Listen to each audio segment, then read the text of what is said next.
Thank you. We're going to go ahead and reconvene into open session. Dr. Vegas.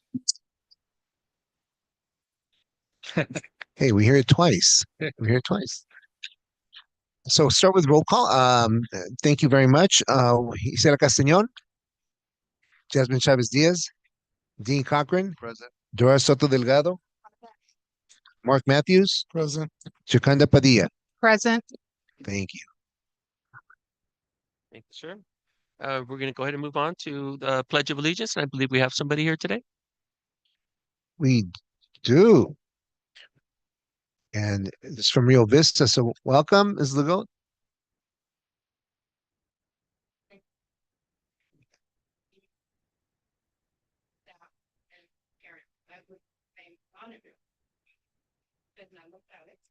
Our fourth grade student. He is a great example of Rio Vista. Smart, kind, generous, creative. He's been very active in our community. He's an ASB member. He is the treasurer of our ASB. He is also, you've seen him before because he scored a perfect score on his math CASP, if you remember that. He is he is currently working on started 8th grade math at his 4th grade level right now. So we are working. He was invited for this coming summer to participate in STEAM's Math Bridge Academy as a 4th grader. So great things. He is doing great things now, and I'm sure he will continue to do so. He is also a member of the Million Word Club for accelerated reading. He enjoys playing basketball and piano, and he's really just a very, very well-rounded young man. And I'd like to introduce you to Fernando Morales.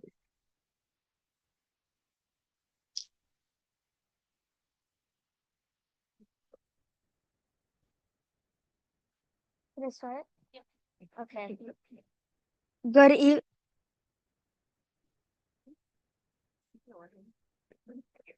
Can you hear me? Okay. Good evening, Cabinet, board members, and El Rancho community. My name is Fernando Morales, and I'm a 4th grader at Rio Vista Elementary. I am the student council treasurer, and I am here today to share some wonderful things about my school. I have been a student at Rio Vista Elementary since preschool and have had amazing teachers each year, including Miss Vivian, Miss McLaughlin, Miss Cook, Miss Chavez, Miss Cervera, and my current teacher, Miss Cruz. Some of the things that make Rio Vista special that I like to share with you include the different spirit weeks we can participate in, clubs we can join, and activities that help us learn. As a student council member, I help organize some of the spirit weeks, such as Winter Week, Friendship Week, and we are currently planning Teacher Appreciation Week. I am also a member of the Pickleball Club, where we learn how to paddle and serve a pickleball. Another skill we learn is teamwork when we play 2 versus 2. Rio Vista also offers a running club where students practice running skills and run local 5K races. During school hours, we are able to enjoy activities at the Innovation Lab, such as coding robots, learning about magnetism, and building structures with blocks. At Rio Vista, we take pride by abiding by the rules of PAWS. PAWS stands for P for paying attention, A for acting with character, W for using words that help not hurt, and S for staying safe. Students are able to earn PAWS tickets for following PAWS, and with these PAWS tickets, students can exchange them for desk pets, attend PAWS parties, or use them to buy items from the PAWS store. Earlier this year, Rio Vista was honored to receive a mini soccer pitch by the LA Galaxy. Students love the ability to play on a real soccer pitch, and we always have fun and competitive soccer games.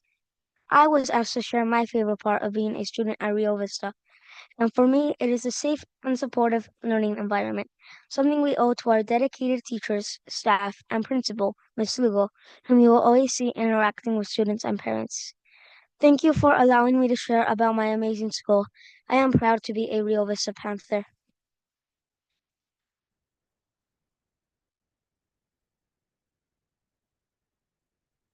Please stand for the Pledge of Allegiance. Place your right hand over your heart. Ready? begin. I pledge allegiance to the flag of the United States of America and to the republic for which it stands, one nation, under God, indivisible, with liberty and justice for all. You may now be seated.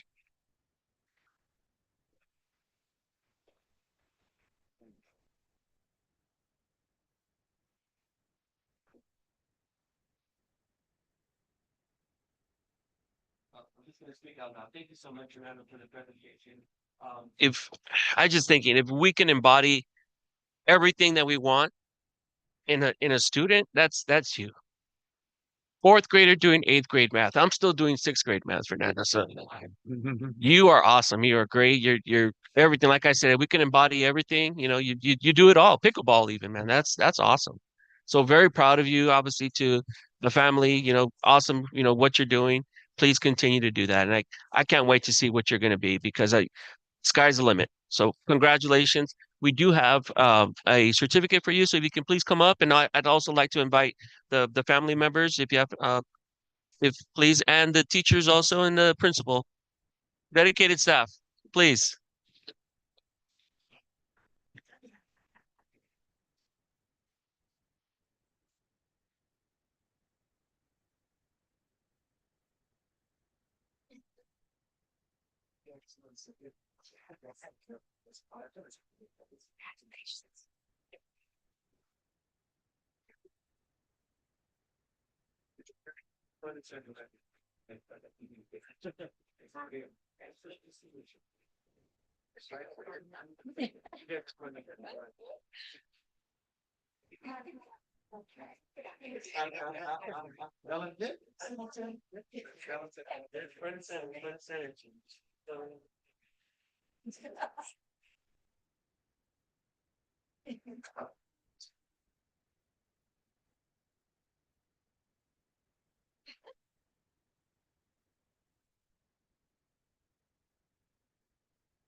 Which is great. But they had a camera that that is interesting. Great job again. Good to see you. Good to see you. Thank you.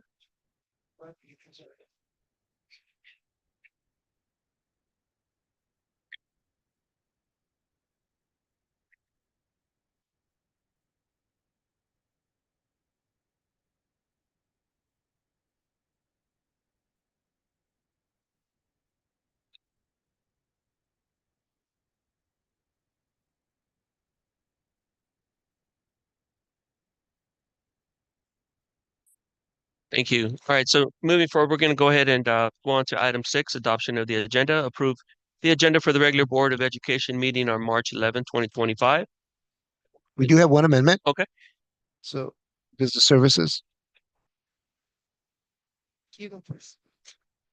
Okay, we'd like to pull item 16F4 3A. 16F4 3A. Thank you.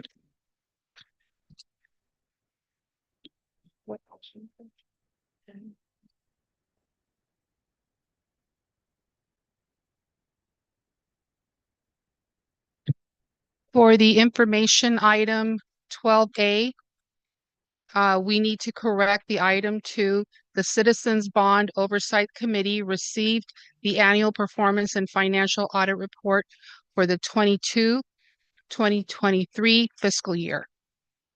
So there was a typo. It should be 2022, 2023. Any other amendments? No, this is for the, yeah. Are we good, Dr. Villegas? Any more minutes? Okay. So, you get a motion to approve as amended? So moved. Second.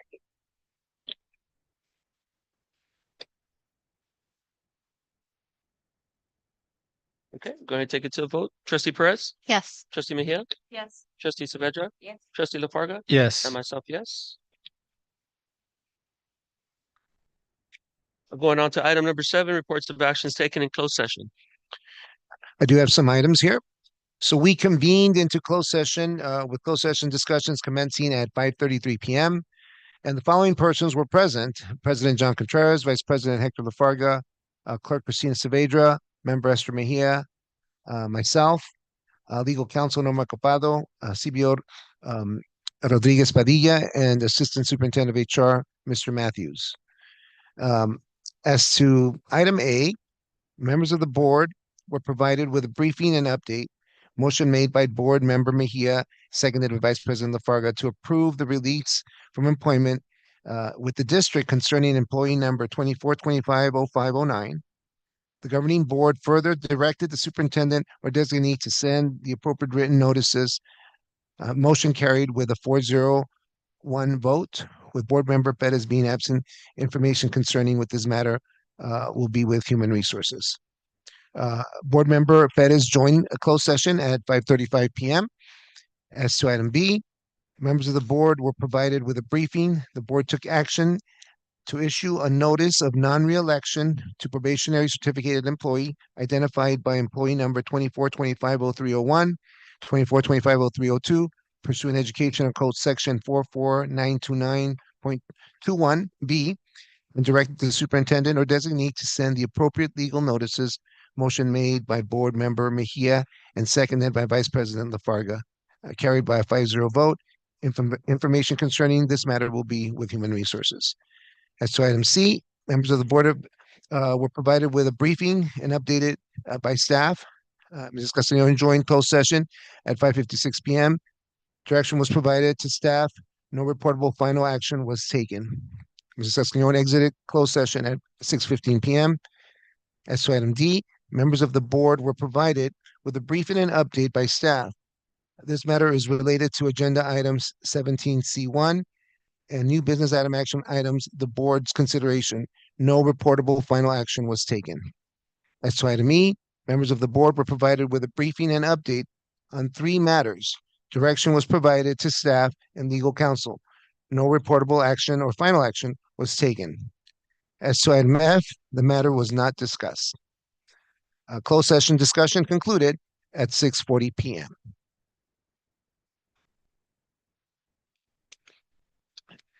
And that concludes closed session.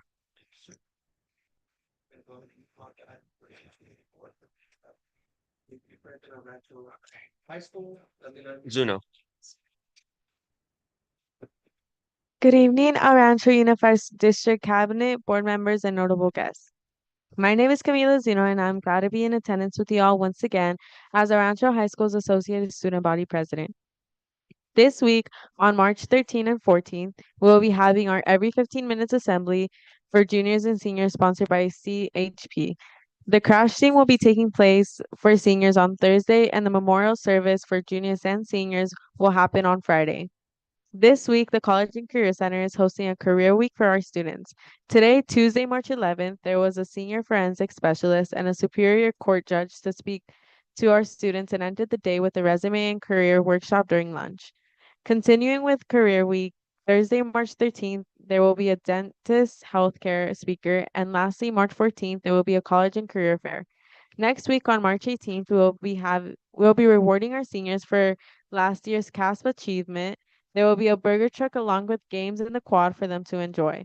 Spring break will begin March 24th and then March 28th. We hope our dons enjoy their break. Thank you for having me, and I hope you all have a great rest of your evening. Thank you so much. We're going to go on and continue the ASB spokesperson for Salazar High School, Deborah Zuniga. Good evening, members of the Board of Education, cabinet members, teachers, staff, and community members. I would like to share a few events that are happening at Ruben Salazar.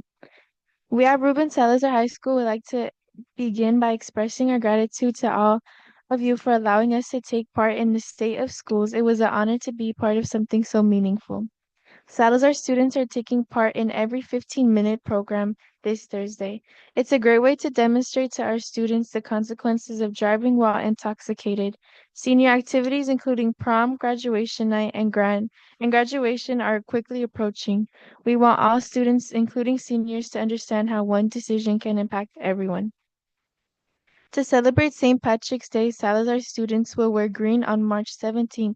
Participants will get a Salazar Saint book as a thank you for their school pride. Next Friday marks the completion of our third quarter, and students are working hard to finish strong before the start of our final fourth quarter. Ms. Alondra Camacho, the Rio Hondo representative, is helping seniors get ready for graduation by helping them finish their college applications and FAFSA. Our campus will have its end of the year PBIS festival on Friday, March 21st. Students can use their Saint books to enter raffles, purchase items, and enjoy games and food. We would like to invite you to attend. Thank you very much and enjoy your evening. Thank you so much. At this time, we're going to move on to item number 9, public comments, items on the agenda with blue comment cards. We have two this evening. First, and forgive me if I mess up the name, Eloise Ludain, I believe is the name. Mommy, regarding Mommy and Me. Is she on the phone by chance? Oh, okay. Well, let me start. There's two on Mommy and Me. The second one is Cristina Puentes.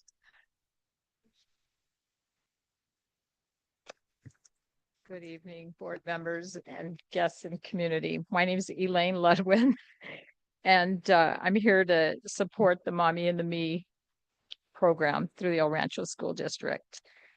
I've been enrolled in the program just since September of 2024. And in my experience of raising my children, and now I'm bringing my granddaughter to this program, I can't say anything but positive notes on the program itself under the direction of, well, the teacher, Miss Blanca Zazueta. She is outstanding. Her approach with the children is awesome. The program, when I went into it, I didn't know what to expect. But the program offers an enriching educational environment where the children are socially and emotionally engaged in all of the activities. During the activities, the children are allowed the freedom to learn through exploration in a safe, warm environment, and it's all in a play kind of situation.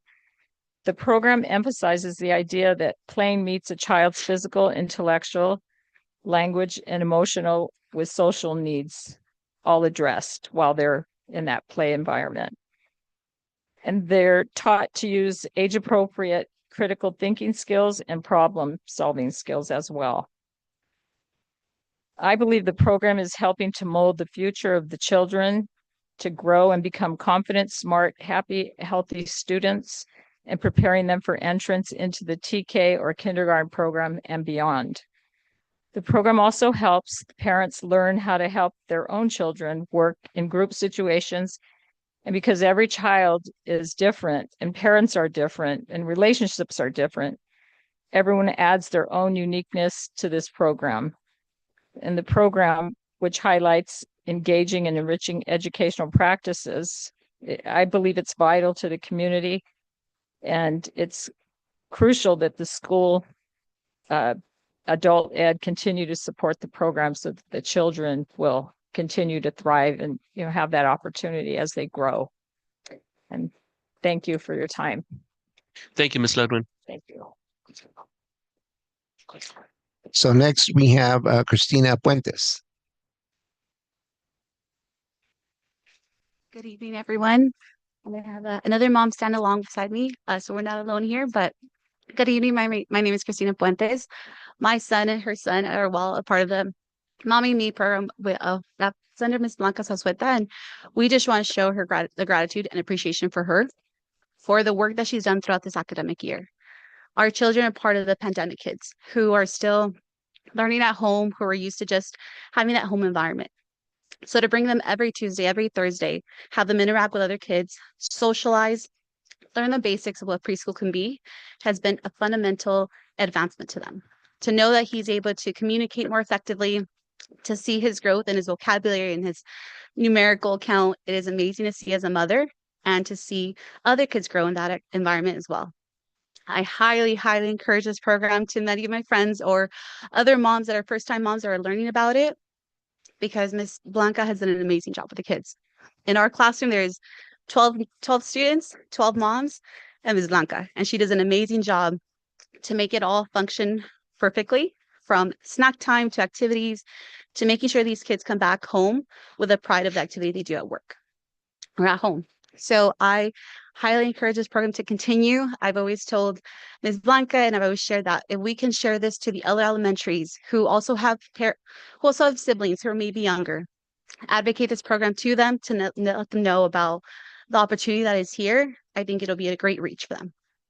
I know our class is always at capacity and we've enjoyed it. And now seeing that our students will now be going into preschool and kindergarten, I feel as a mother confident that they are well prepared for this program because of this program. So thank you to the board for making the effort to putting the funding into this program, because for my son who's going to become a student next year, it's going to make a great impact in his education. Sorry. Yes, I just want to say thank you to Ms. Blanca, because my son has shown great improvement in his social capacity and his emotional growth as well. So I just think that without this program, I would have struggled so much more as a parent. And I really appreciate her guidance and her support through the parenting process, since some of our children are they struggle more with certain things. And I don't know what I would have done necessarily without the program. So I appreciate it a lot. Thank you. Ms. Puente, thank you. That is all for the blue cards. Thank you. So we're going to move on to public comments, items not on the agenda with yellow cards. We do have one. I'd like to call Melissa Lescano.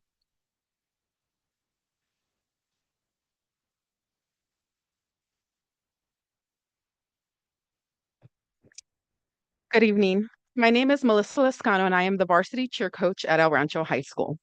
I'm standing before you today as a walk-on coach. I'm not part of any union and do not have the same protection as many district employees. Over the course of the past year and a half, Cecilia Islas and Anthony Islas have launched personal and defamatory attacks on social media through email messages to staff at school board meetings, and have confronted my family and me on multiple occasions. I have remained silent throughout all of this, trusting the district in the process and choosing not to acknowledge or engage these individuals. Their menacing and unpredictable behavior has escalated to such an extreme that I can no longer remain silent. On January 31st, Anthony and Mia Islas followed and verbally attacked two of my assistant coaches as they were picking up lunch for the cheer team.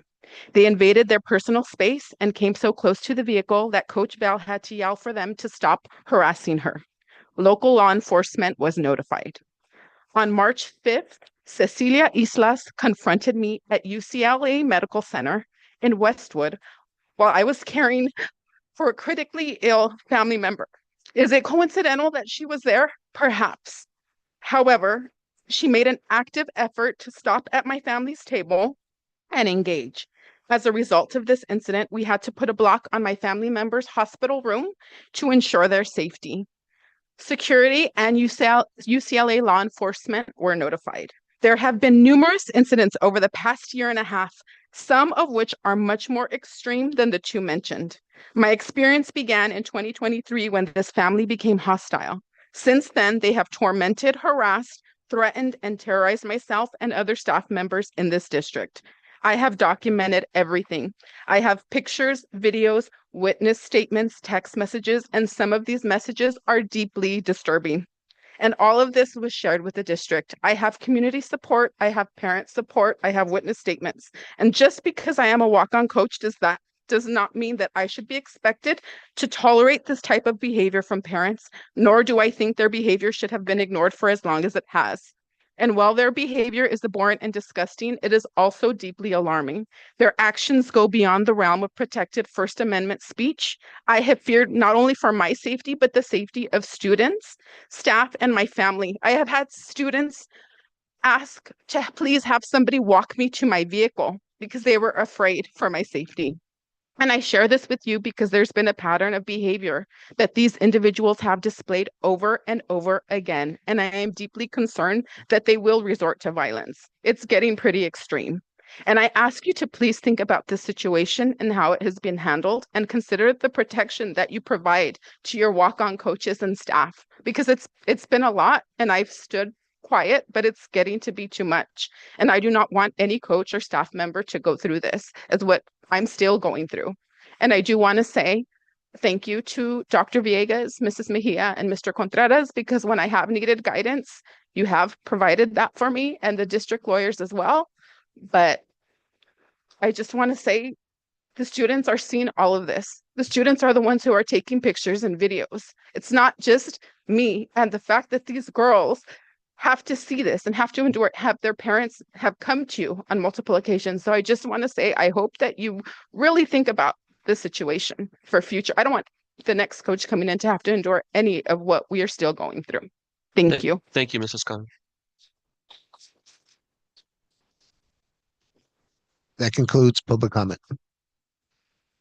Thank you. We're going to move on to item 11, Labor Association reports.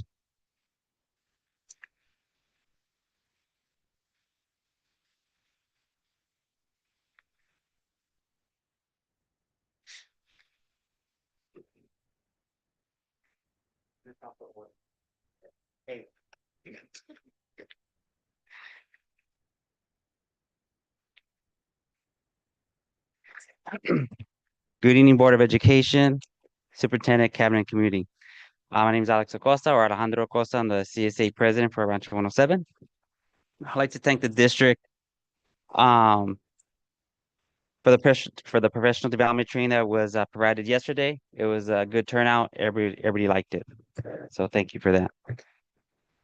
We did sign our accessor agreement with the district. There was a setback on our side for a little bit. We did have to redo re-sign a signature page, and we took it back to the district. I know it's going to go to the next board meeting. Wasn't able to make it to this one. So hopefully that happens soon. And if I do request that if you guys happen to have a special board meeting between now and to the next one, if that could go on there. And so May 21st, 2025 is our CSA luncheon. I would like to invite the board, superintendent, and cabinet. You're all invited. I will be sending out invite for that. Tonight, I guess tonight you guys are approving the SERP, and I want to thank you for offering that. Hopefully that helps mitigate some layoffs. I know there'll probably be some more work that we have to do. Hopefully we don't have to do layoffs due to people retirements and things like that. So I just want to thank you for taking the initiative and being proactive. That's all I have. Thank you. Thank you, Mr. Acosta.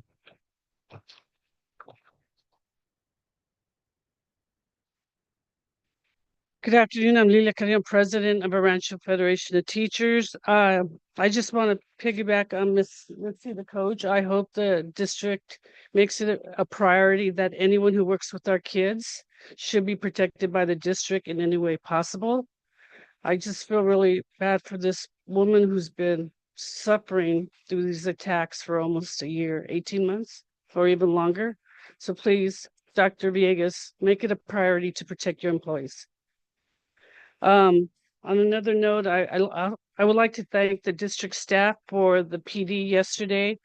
It was a very positive day for my members. They were happy with the organization of the sessions, the classes that were provided, the professionalism by the speakers. I hope we continue to do items like that. I know I was talking to Tony that one thing the teachers did ask is maybe have something in the beginning of the year, like the next level of using the different tech options that the district provides. as I went into just about every session, it was just so pleasant to see how excited people were with the discovery of something new on one of the devices. The big one was a whiteboard, all these different things you could do with a whiteboard. That to me was probably the favorite that I kept on hearing yesterday after lunch. And also to the support staff like Olga, who helped plan to do, you did most of the, not the most of the work, but you spearheaded. The gift bags were a hit. People were very happy with the snacks. So thank you. Sometimes our support staff is hidden behind some place behind a TV or something. So thank you, because they were very successful in conveying a very professional culture yesterday. On the next item, we hope that the district does, or the board does approve the incentive. This is a first step of trying to keep the different districts solvent. I don't think we're there yet, as we've seen the numbers, but it's a good step of preparing us as we move forward. That our goal, ERT's goal, has always been that we don't want to RIF members. It's very traumatic. Some of you have gone through that process. It's very traumatic to tell someone that they're going to be let go because there isn't any money to, keep them employed. So if this retirement will help in that process, we hope that the district or the board supports that. As you all know, ERT has always worked with the district to keep it solvent, and we will continue to do so. The other thing that I was looking at my phone, and I just read that the Department of Ed slashed half of its employees, I believe, today. And as a district, we really need to think about what that impact is going to be in our district. I know the state is working diligently in being very preventative of anything that might be that would be cut, services that are going to be cut to our students. And we really, as a district, please be proactive. Please get a jump on it. Let's not wait. Let's see what we need to do here to make sure that our students get the education that they need, the services that they need, because we really don't know what the extent is going to be. I know they were thinking of cutting, the breakfast and the lunch meals. That was something they were thinking that is wasteful. I know for early childhood, they wanted to cut programs there. It's just a very difficult time for all of us who work with kids. But I hope that the district, Dr. Villegas, I hope you are on it to keep track of what the state is doing and how that is impacting. I did receive something from AFT that showed the breakdown. I'll be happy to show it to you, Dr. Villegas, of what the impact it will be on California. I think our one blessing, we do live in California, and our state is very pro education, whatever grade level, if it's early childhood all the way to higher ed. But again, we need to be ready. The other issue, I know I've asked this before, I need some clarification of what are we going to do.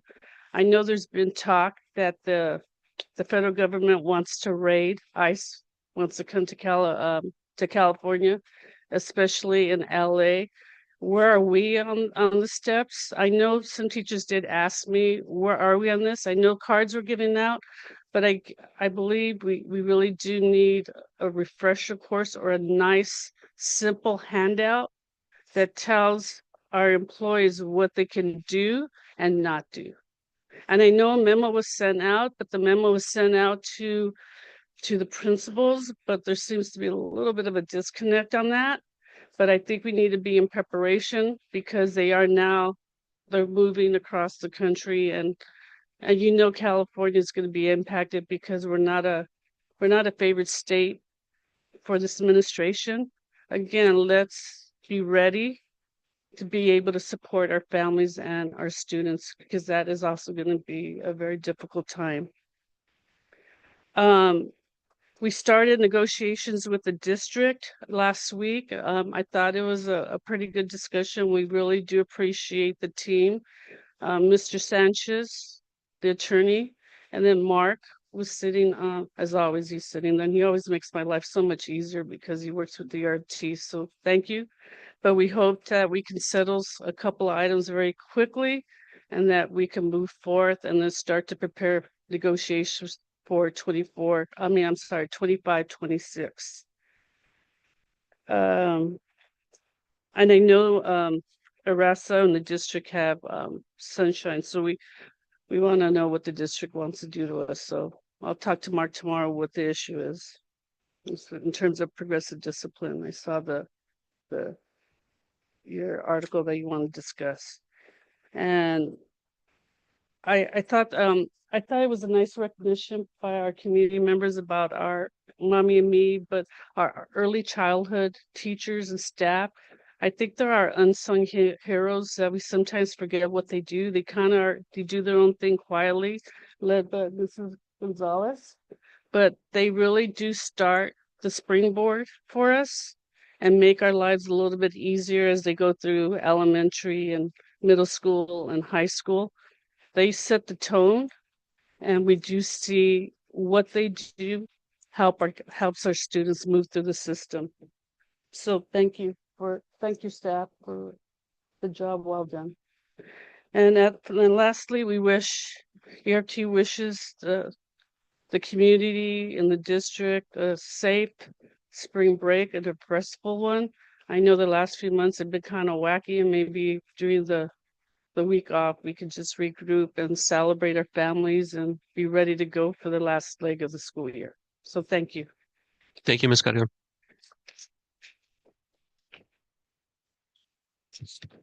Okay, moving on to item 12, informational items.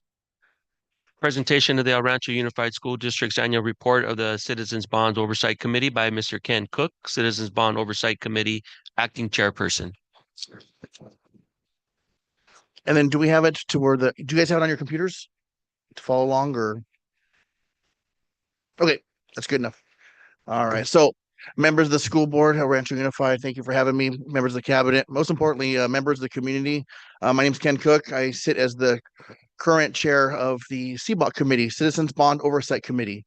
5-second version, essentially, we look at a bunch of reports. Does everything make sense? Does everything look ethical? And if there's any red flags, we throw them up in the air so that district cabinet and the Board of Education can act upon it. Great news so far. I have never seen anything to cause alarm. And it's my money too, so like I watch it very, very carefully. So I'm really proud of the work that the district, our CBOC committee is doing. I want to give a shout out really quick to Ms. Padilla. This lady makes sense of things that are so complicated, but they're in simplified terms to where even I'm following along with it. And so it's really, really appreciated. So if you look, we'll go to the first one. So the agenda really quick for the meetings of the fiscal year 2023-24, I believe that was revised, correct? Okay, so we'll go ahead and note that. We'll skip down a little bit though. We have some vacancies. If anybody wants to join us, we always love to have people joining us. We have 2 members at large that we can still fulfill. And then the sorry, here. Yeah. Is it this? Yeah. All right.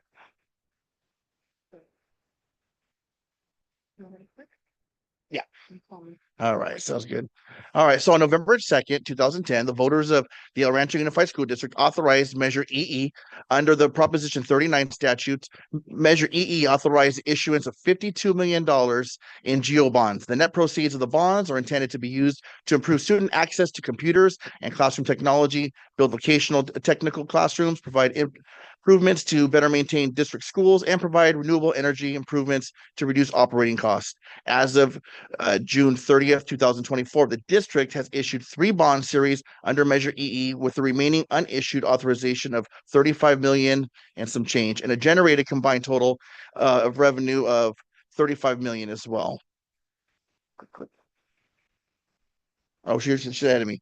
Okay, and then so some more information. This is Measure ER. This is the one this is the hot topic, as we all know, for El Rancho High School to renovate it and make it the latest and greatest. So on November 2nd, no, I'm hang on November 8th, 2016, the voters of El Rancho Unified authorize Measure ER under the Proposition 46 statutes. Measure ER authorize the issuance of $200 million in GO bonds. The net proceeds are intended to be used to rebuild and modernize El Rancho High School, repair, replace, wiring, essentially just bring it up to date. Okay. The not only that, but take it into the 21st century. I'm a high school teacher. High schools are very competitive right now, especially with declining enrollment. And so this really is a win-win, not only a safer school, but a better school. It's going to mitigate some issues with declining enrollment, just better schools or better communities. I think we all know that. So as of June 30th, they issued 4 bonds under Measure ER with the remaining unissued authorization of $75 million and a generated combined total of revenue of $124 million. Click. All right. So as of the 30th of June last year, we've completed some really important things. Science labs. I don't know if you guys have seen those science labs. You name it. Shade structures, the locker rooms at the middle schools. It was cool for me because I got to see it on day one, and then upon completion, Mr. Contreras, he was a member with me at one point. Flooring, painting, modernizing, just to sit in these meetings and see like, okay, this is the need, this is the vision, and then to be a part of the reality it's really fulfilling. And so I'm grateful for everything that everyone's doing. Skipping along, we have the projects that are underway. The pool project, it looks like it's not done, but I don't know if you guys are aware, it's pretty close. I saw some aerial views and peeking over the fence when I'm walking down Passons. Really cool things are happening. The sports fields, I mean, you guys can see the bleachers from a Salsa Grill. I mean, they're so gorgeous. And then modernization of 8 NPR rooms, which I'm a huge fan of because I like to attend award ceremonies in comforts. And so, and this includes ADA improvements, all kinds of necessary things. This should have been done a long time ago. So it's really exciting to see them happening now. So the activities of the committee, in accordance with the Brown Act, the committee conducts meetings for the public's attendance and participation. Our agendas and notices are all sent out, and the district and the sites, we host them at different sites. Sometimes, the majority of them are off of your district office, the professional development area. But, we've had it at North Park, we've had them at Rivera, we've had them at multiple sites. And so if you look down, you see some of our dates, August 24th of 2023, October, etc. Toward the bottom, 2 of them overlap into the current fiscal year. And so we'll skip down. I lost one. Geo. In conclusion. Yes, in conclusion, right? Yeah, I'm like, are we really there? So on behalf of Measure EE and Measure ER Citizens Oversight Committee, I am pleased to accept this report as confirmation that the district is compliant with Article Section 1B3 of the California Constitution, and current projects are authorized under Measures EE and ER. I just want to thank you. Thank you not only for your support, thank you for your trust. Thank you for your diligence. This lady answers questions because she knows I love questions. And some of them are very abstract, and she's always got to answer for me. And, when she doesn't, there's always someone there. And a shout out to Key Analytics. They're not in the room today, but they do the majority of the presenting to us. And so they're very concise. Does anybody have any quick questions? Thank you so much, first and foremost, for the presentation. Yeah. And I'm going to go ahead and start back over here. Trustee Perez? No, just comments. I could tell you're a high school teacher, like to the point, concise. So thank you for just giving an overview. This is a great resource for the community. So I hope that maybe, I don't know if we put them on the websites, but this is a great resource for anybody who has questions of like, where are we? What are we doing? This is perfect. It's so just thank you for the presentation. Thank you. Thank you. Trustee Saavedra? No, just thank you. Appreciate your support. Trustee Mejia? Likewise, I just want to say thank you because you're a very involved parent, but also a very involved community person. And just thank you for everything that you do. I do have a question, but it's more related to the district, the minutes. I know we're following the Brown Act with this committee. I just want to make sure that the minutes are updated and uploaded on the website, because that would be putting us in compliance. Not in compliance if they're not. Yes, you are correct. And because we had not met until recently with the chairperson resigning, So we had not been able to meet and approve the minutes from the previous meeting.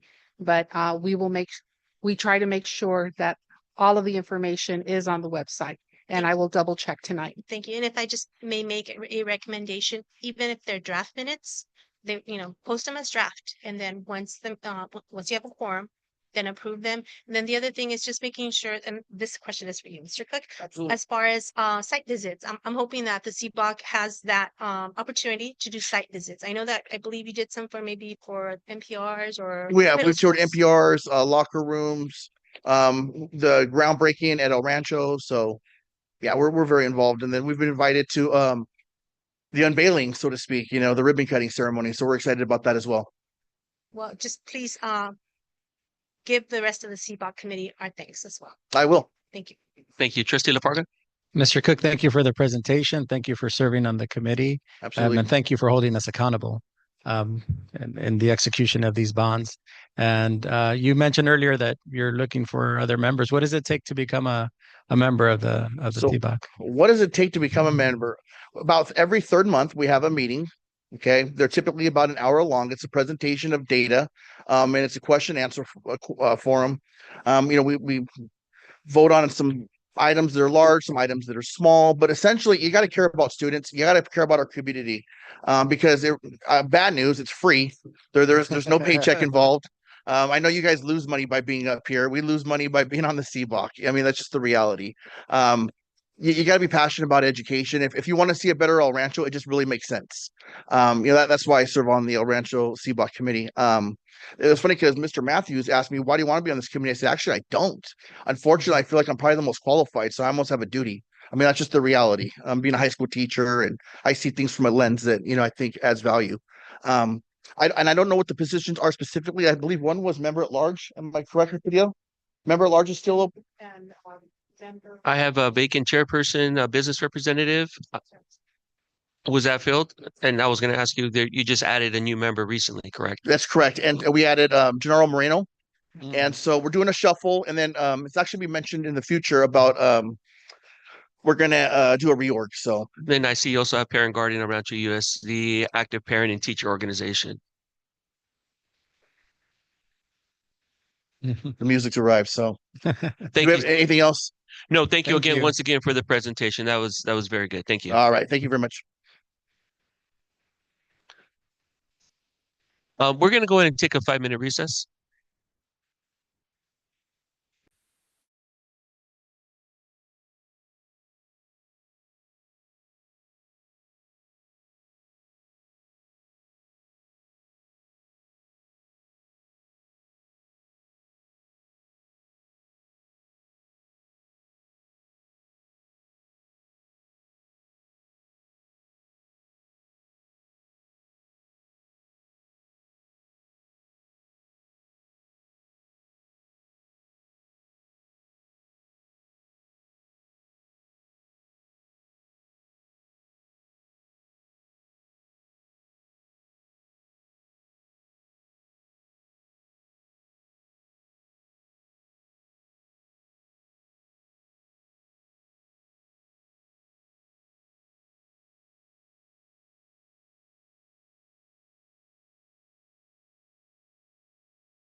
Okay, at this time, I'd like to continue on the meeting with a presentation, item 12B, presentation of Mommy and Me program.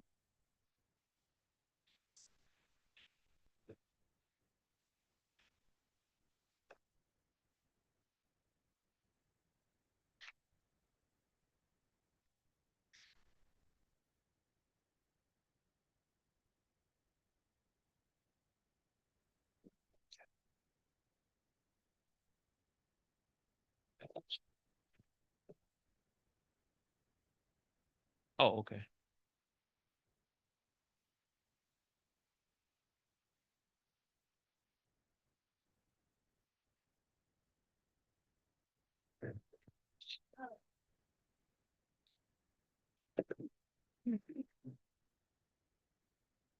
Good evening.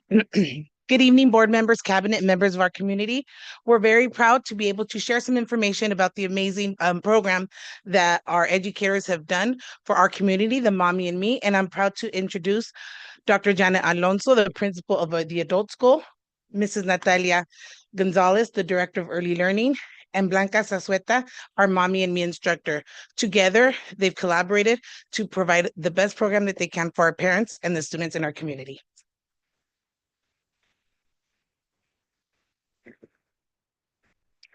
So good evening, board members, Dr. Villegas, and members of our district community. Bringing back the Mommy and Me program has been a collaborative effort with the support of many individuals. We would like to share a special thank you to Dr. Villegas, Ms. Castañon for the guidance and support, Dr. Lopez for being part of the initial planning, Mr. Compton and his maintenance team, our CVO, Gio Padilla, and Ms. Gallegos, the principal at Bernie Tech, for addressing any needs that may come up.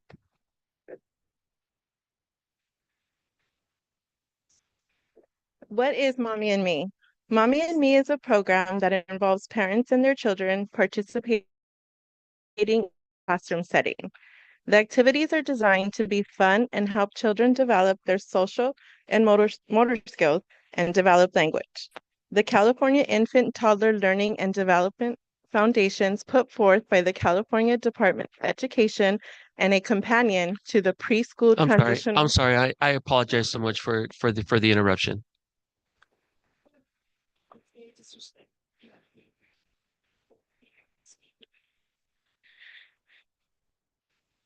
I agree 100%. So if you don't mind, we're gonna take another 5-minute break just so we can take care. So that way we can put our complete focus onto the presentation. Thank you so much.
Thank you so much. Thank you, ladies, for your flexibility.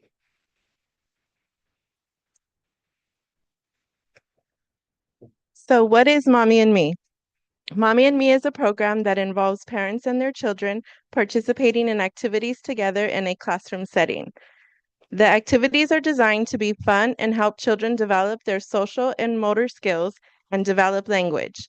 The California Infant Toddler Learning and Development Foundations, put forth by the California Department of Education and a companion to the Preschool Transitional Kindergarten Learning Foundations, the PTKLFs, are used to guide and enhance children's learning and experiences in the classroom.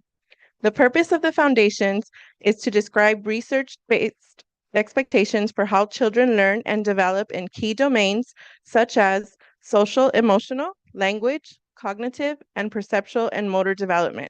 The PTKLFs are utilized in our district's preschools and TK classrooms and align with our Common Core standards.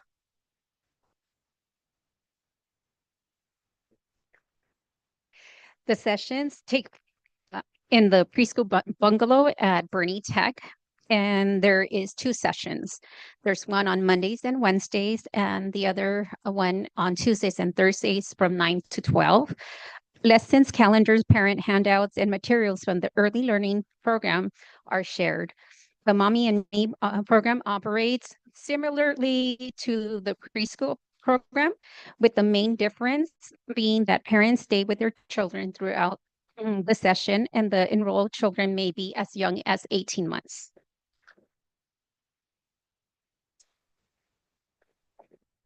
Okay, so how do I monitor the children's development is I have check-ins, daily check-ins with parents for questions and concerns they may have, and I offer information tips regarding the children's individual needs. I monitor the children's development through daily observation using age-appropriate screening tools, such as the Infant Toddler Learning Foundations, as well as the PTKLF Learning Foundations from the Department of Education. I also assist in connecting parents whose children may need additional support and/or services with professional organizations, such as the Eastern Los Angeles Regional Center and the District Speech Language Pathology Department. Additionally, we had conferences twice a year. We had some in November, December, and we will be having some more in the second conference in May.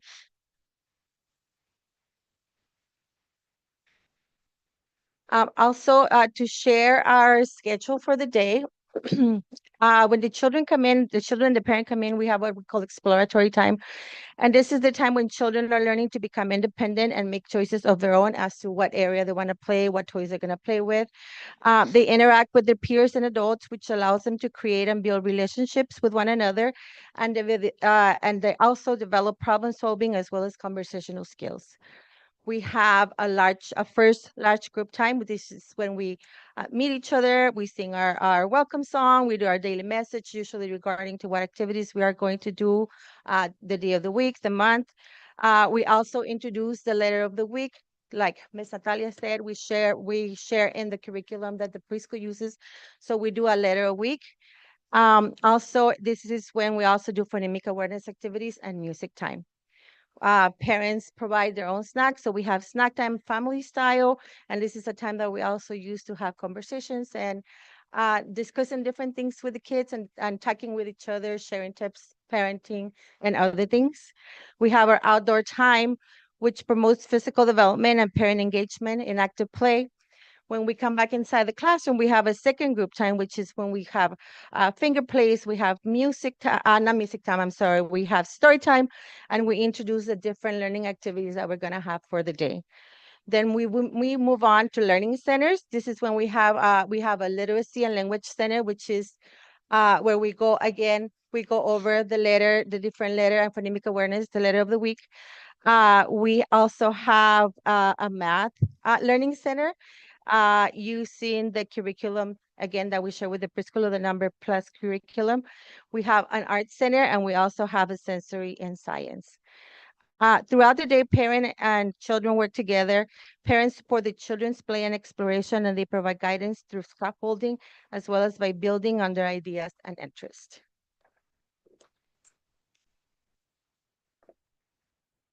Enrollment data.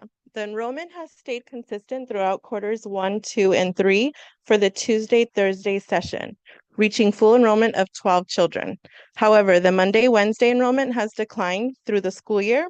Mailers have been distributed to inform the community of the classes, and it has also been promoted on the district's social media platforms.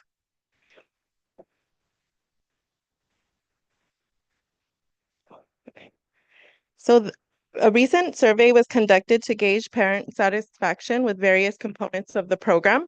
The results were overwhelmingly positive, with 100% satisfaction regarding the overall quality of the program, and 80% of the parents reporting it being them being very satisfied. In terms of program safety, 100% of parents expressed confidence that their child is safe, and most importantly, 100% reported that their child is happy in the Mommy and Me program. Parents also shared positive feedback about the program, highlighting its benefits in helping their children become more comfortable in school, improving social skills, and expanding vocabulary. Overall, they expressed gratitude and satisfaction with the program.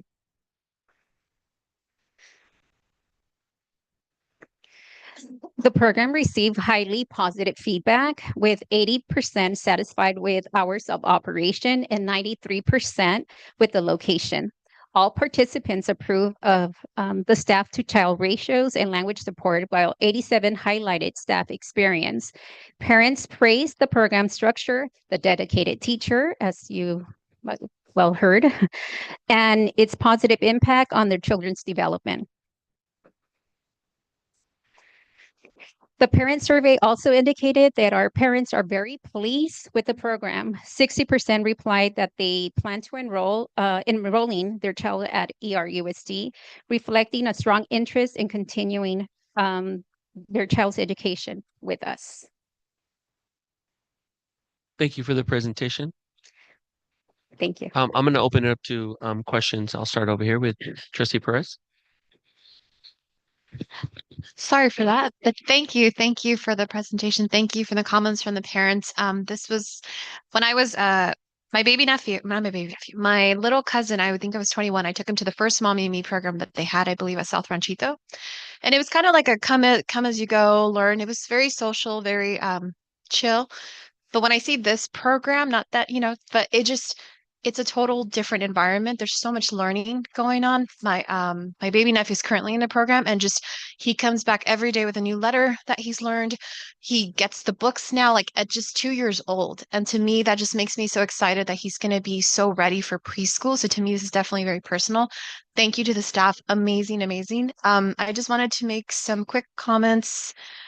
There are wait lists, right? I believe I've heard for Tuesday and Thursday. So I know, in the future, maybe we keep in mind, I'm not a mom yet, but Mondays are hard, right? Especially if you're dealing with little kids. So maybe we can look into, being flexible with the schedule. I'm not saying a Wednesday, Friday, but, looking at that or just asking the parents, why are you not enrolling? Because I have heard that feedback. Mondays are rough. And that's probably why they're not signing up. They want the Tuesday, Thursday, because it gives you a little wiggle room. The other thing, thank you, Ms. Blanca. They get homework at like 2, which is amazing because they come back and my baby nephew's always like, look at what I did. And we put it up and he has homework to do. And it's instilling the habits, the social skills that are so needed, like the the speaker said, for preschool, right? My last question, because I'm not too sure about this, but you know how Rancho has their dawn nights? They kind of showcase what the high school has, what we have to offer. I'm curious if we do that for the preschools or the elementary. Maybe I should know this, but I don't. Someone asked me that. I'm like, I don't know if we do it. If we do, if we can please give that information to these parents, that'd be helpful. We do have back to school and open house, but we are looking into ways to promote the early learning and it being Mommy and Me, preschool, TK, and our kinder programs. I know Downey Unified has like a big old event. They had it last week. So we're thinking of doing something like that in the future. Sorry, that's exactly what I was gonna say. Like our competitor, right? They're showcasing, and we have so many great programs here. And I think it'd be a great thing that we can do, even if it's just a flyer for now, right? But like, what are the elementaries? Because parents have questions, and so to make sure that we're preparing that. So in conjunction with the elementary school, since they're housed at Bernie, they would follow this. The preschools would follow the elementary sites back to school and open house so that they can visit those classrooms as well. the same night. So let's say Bernie's is on Tuesday, March 17th, that's when their program would be. So if I was a parent right now, right, I'm trying to enroll my kid in preschool. I would go to the back to school nights that would be happening around this time. They would promote We it. always invite our families to open house. So like our current preschool families, I always encourage them to go to open house and go visit the TK and kinder classrooms that they're feeding into. So open house is like a big thing for us. We're always promoting it. We put it on our website and we inform our families, but anybody that's new, that's coming in, that's asking questions, we say, oh, open house is a great opportunity to go meet the teacher and see the campus. Sorry, when is open house apparently? April 16th and Oh, okay. 17th. Yes. Okay, so it's coming up. So parents, if they're not sure what elementary. Yes. Okay, thank you. But just for information. Thank you. And thank you, Ms. Blanca. Thank you for everybody for the program. Thank you. Trustee Saavedra? I love this program. I just want to echo what everybody's probably going to say up here, right? I like and what you were saying. I totally agree. I think that these kids that are in this program look at TK, look at the kindergarten, then there's no question where they're going to go. There's no question they're going to be Bulldogs. They're going to be whatever school they're at, right? So if we could get that to, to go all the way so that they know that they're going to be Dons one day, right? And I can't imagine, like, I'm sure some of us have friends that we've had since kinder. Can you imagine having a friend that been with you for 18 since you were 18 months? That's family already. So I just want to applaud you on the work that you do. And I've seen the TK program, how it works so well at the open houses and with other with the schools, and you guys are just doing an amazing job. I just want to say thank you. Thank you. Trustee Mejia? Thank you for the presentation, echoing my colleagues' sentiments. So I know you mentioned mailers, that you do some mailers, but I'm hoping that the district can support it with some sponsored ads. Again, our competitors do it all the time. I know this is something that we've requested, but you have such a wonderful program that needs to be highlighted and showcased. So the location is on the south at Bernie. I'm wondering, maybe student supports, is there any possibility, any funding for maybe opening up a class on the north side as well? Because this is great. I mean, this is building a foundation for our students to succeed. At a very young age, you're setting them up to succeed. So any possibility, Dr. Villegas, possibly funding from the community schools to open up a class on the north side, North Ranchito maybe?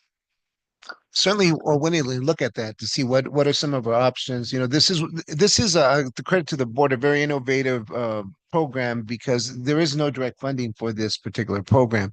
So I think as we continue to explore this, I think it's the commitment that the board has to making sure that we have this connection, and we have this not only connection but to work with our students at the earliest stages. And so we currently don't have any direct funding that addresses that. Certainly we'll continue to look for various grants that might be available. Does it fit into other grants that we currently have? We'll explore that. But I'm just proud of the commitment that the board has to continue to fund this, even though we know at this point, there isn't any direct funding for that. And then just the follow-up on that again.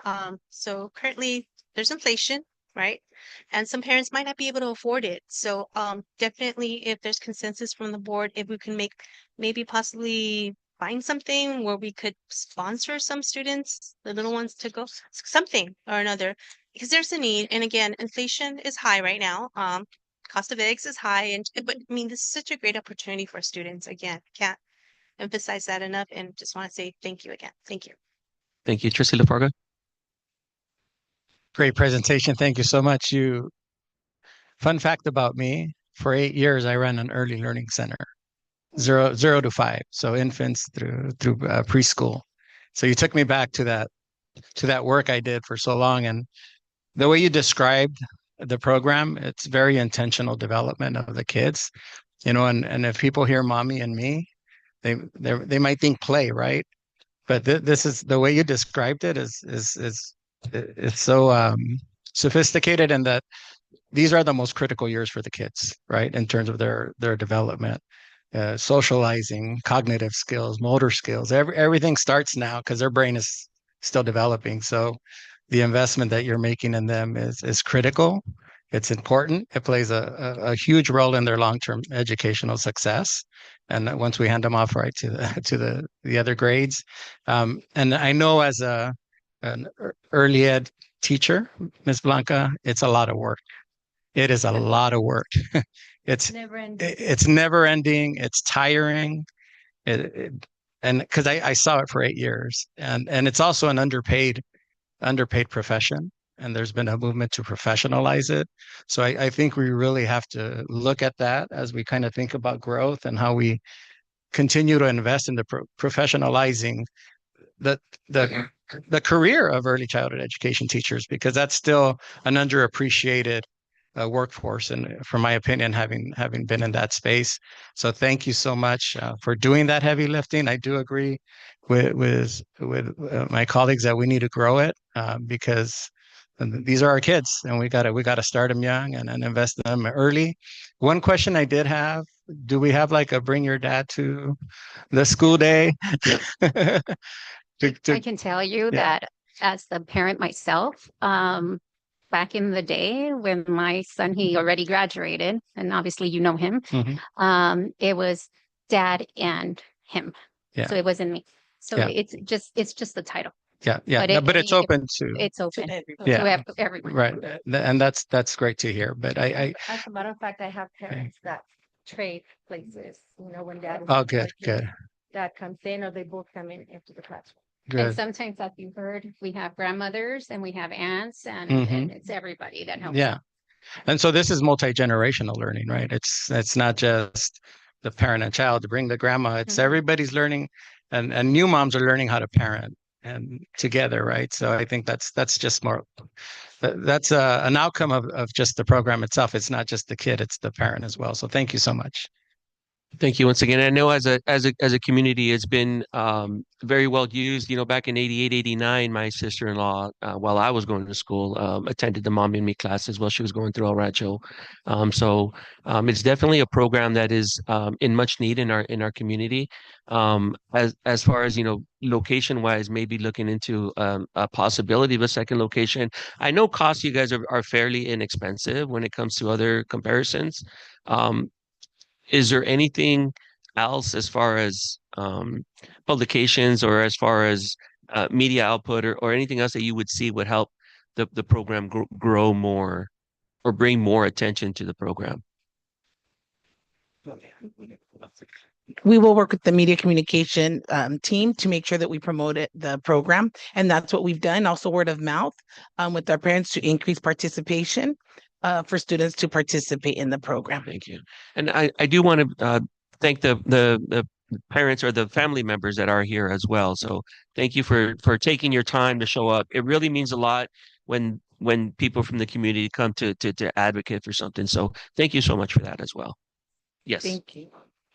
Just want to say one last thank you. Thank you to Miss Natalia and Gio and her team, because we were figuring it out, right? And there was like, oh, well, there's no changing room. Oh, there's no tables. And so thank you for advocating for your students, Miss Blanca. Thank you for making it happen. And thank you, Gio. So I just want to say that. Thank you.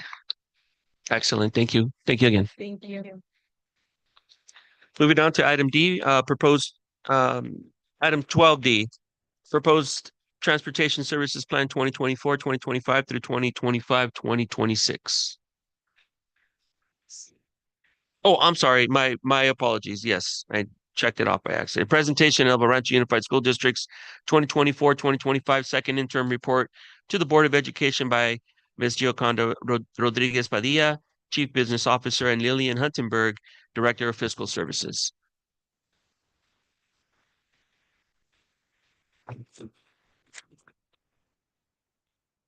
Good evening, esteemed board members, cabinet, superintendent, community at large, our labor partners as well. Lillian Huntenberg and Laura Lucio put a lot of work into this presentation. Unfortunately, they were not able to be here tonight, not because they didn't want to, but because of other circumstances. So the clicker.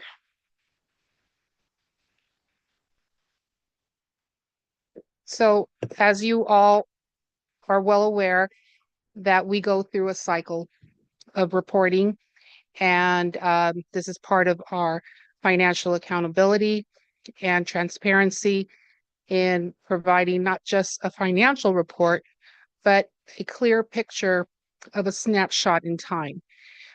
Today's presentation addresses the second interim financial report. And this little cycle explains where we are, and we do it all over, round and round.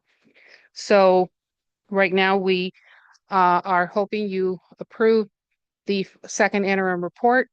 Then after that, we wait for the May governor's revision, known as the May revise. And then we start the budget cycle and then go into the next fiscal year.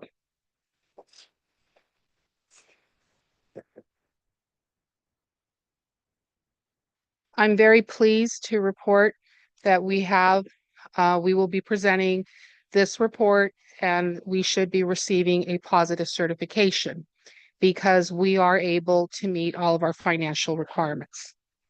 If it were a qualified certification, it basically says that we're not able to meet our obligations in the current and subsequent future years.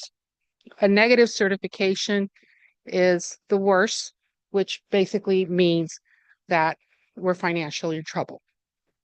So I'm very pleased that we have a positive certification.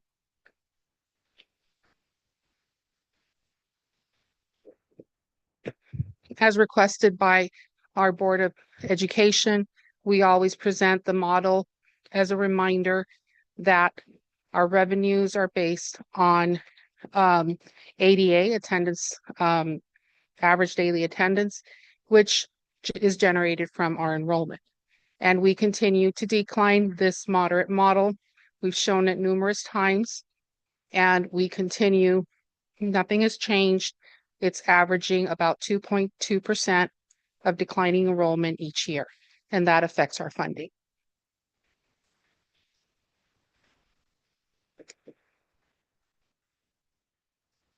In that context, I'd also like to introduce this graph that we have been explaining throughout each of our schools, where we are demonstrating that what happened in terms of our enrollment. It's demonstrating the bottom line is the decline that cumulatively since 2020 as our starting point. We've gone back further, but just to keep it more within the previous years, our starting point, we're looking at 2020. What happened since 2020 till 2023? We saw an approximate 11.8% decline in enrollment. And then in 2021, we started hiring a lot of staff. And that was generated not just at El Rancho, it happened across the state, across the country. And this was based on the needs related to the pandemic, that we reopened, we came back to classroom, and we just hired a lot of staff. So there's a gap. And then we see that from 2022 to 2023, it starts to dip a little. But you see that in full-time equivalents, it went down. It was 11.60.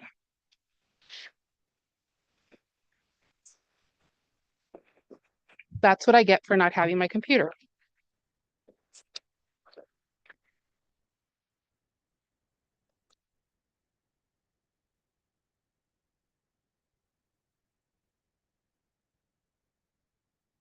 This is the required 3-year multi-year projection. Here you'll see the current fiscal year 2024 to 2025 through 2026, 2027. The first set of items differentiates the total revenue, and this accounts for the projections based on declining enrollment and the COLAs that we would potentially receive across these following 2 years. Then the next line item set in bold are total expenditures. That covers primarily the big majority, approximately 85%, 84 to 85% salaries and benefits, and then our operating costs, books and supplies, and other instructional material. Then if you go down further in the highlighted yellow, here is basically the difference between the revenue and what we're spending. So if you think of this as your checking account, you receive your income and you have expenditures.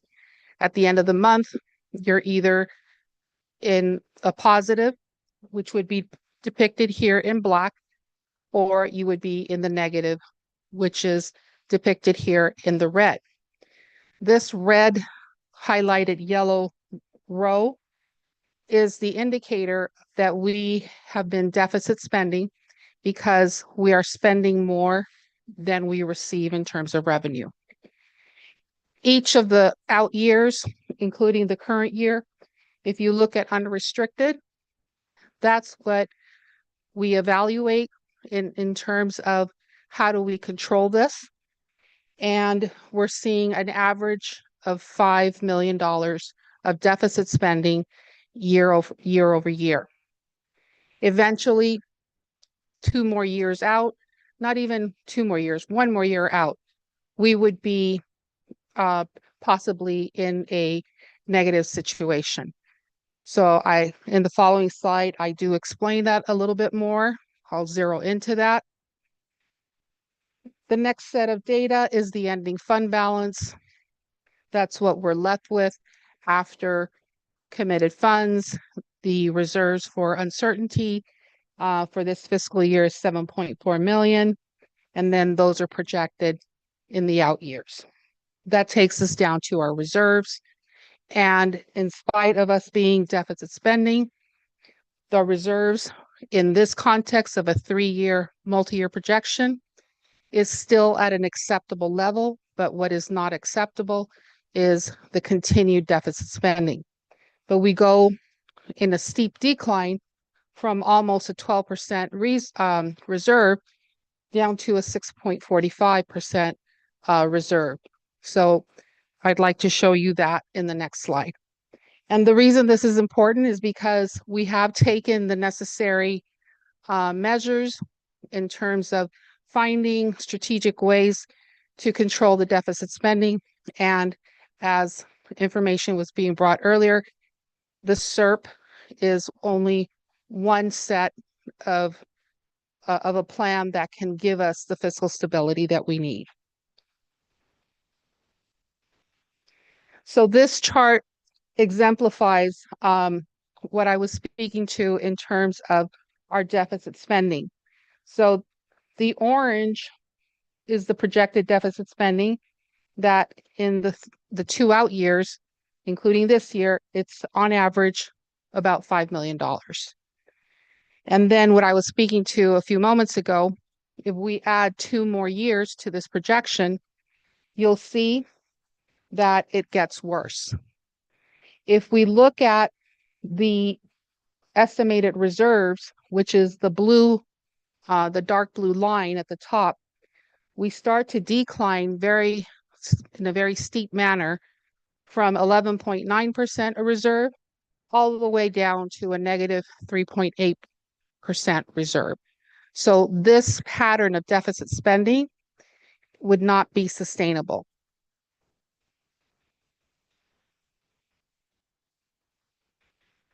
So with the fiscal stabilization plan that you approved in December and authorized us to move forward in seeking the interests and response from our employees for a SERP, a supplemental employee retirement plan, this is what the projections look like.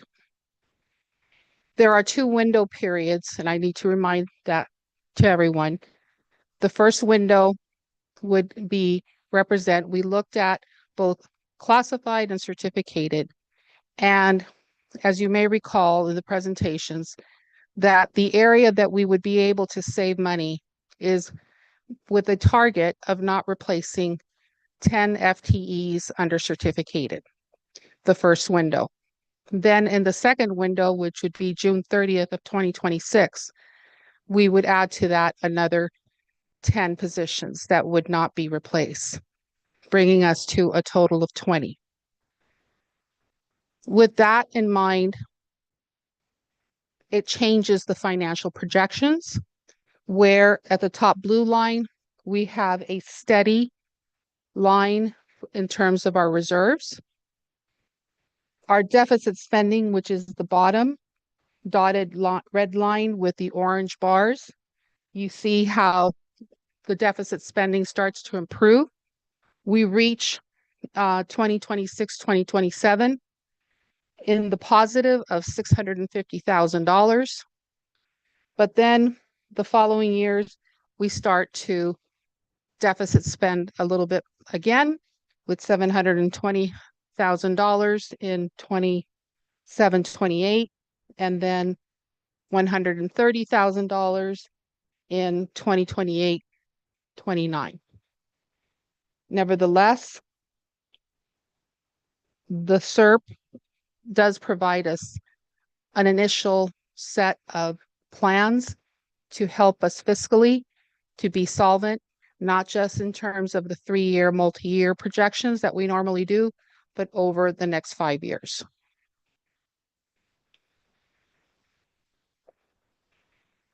So I mentioned earlier, the next step would be if the board approves the supplemental employee retirement plan, we would start with the implementation of that, incorporate all of those assumptions, or actually instead of assumptions, they now be we have to recognize them into the budget and officialize that, combined with hopefully some good news. We all need good news with the May revise.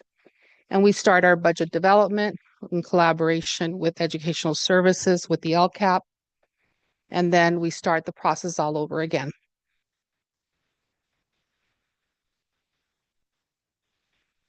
And with that, I'd like to ask you if you have any questions. Thank you, Ms. Padilla, for the presentation. I'm going to start over here to my left with Trustee Perez. I just have a comment.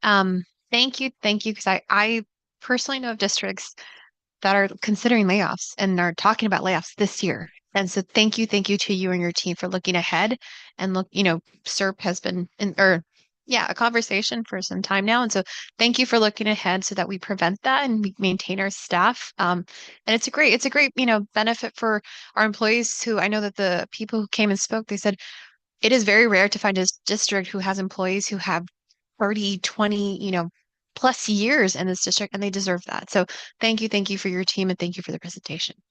Thank you. Trustee Saavedra? Ditto what she said. Thank you. Thank you. Trustee Mejia? Thank you. Thank you. I'm very glad to hear that we will have the positive certification. In terms of next steps, I know that you mentioned some right there after we go through that specific item, but I'm just hoping that we have that conversation regarding the enrollment growth committee sooner than later, again, being proactive.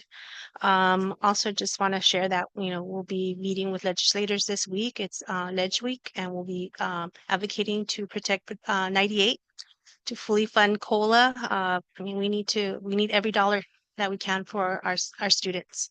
So I just want to thank you for the presentation. I do have some questions, but I will send them over. It's regarding the maintenance. I know that there's a percentage that Ed Code requires for the districts to have. I think it may be about 3 million.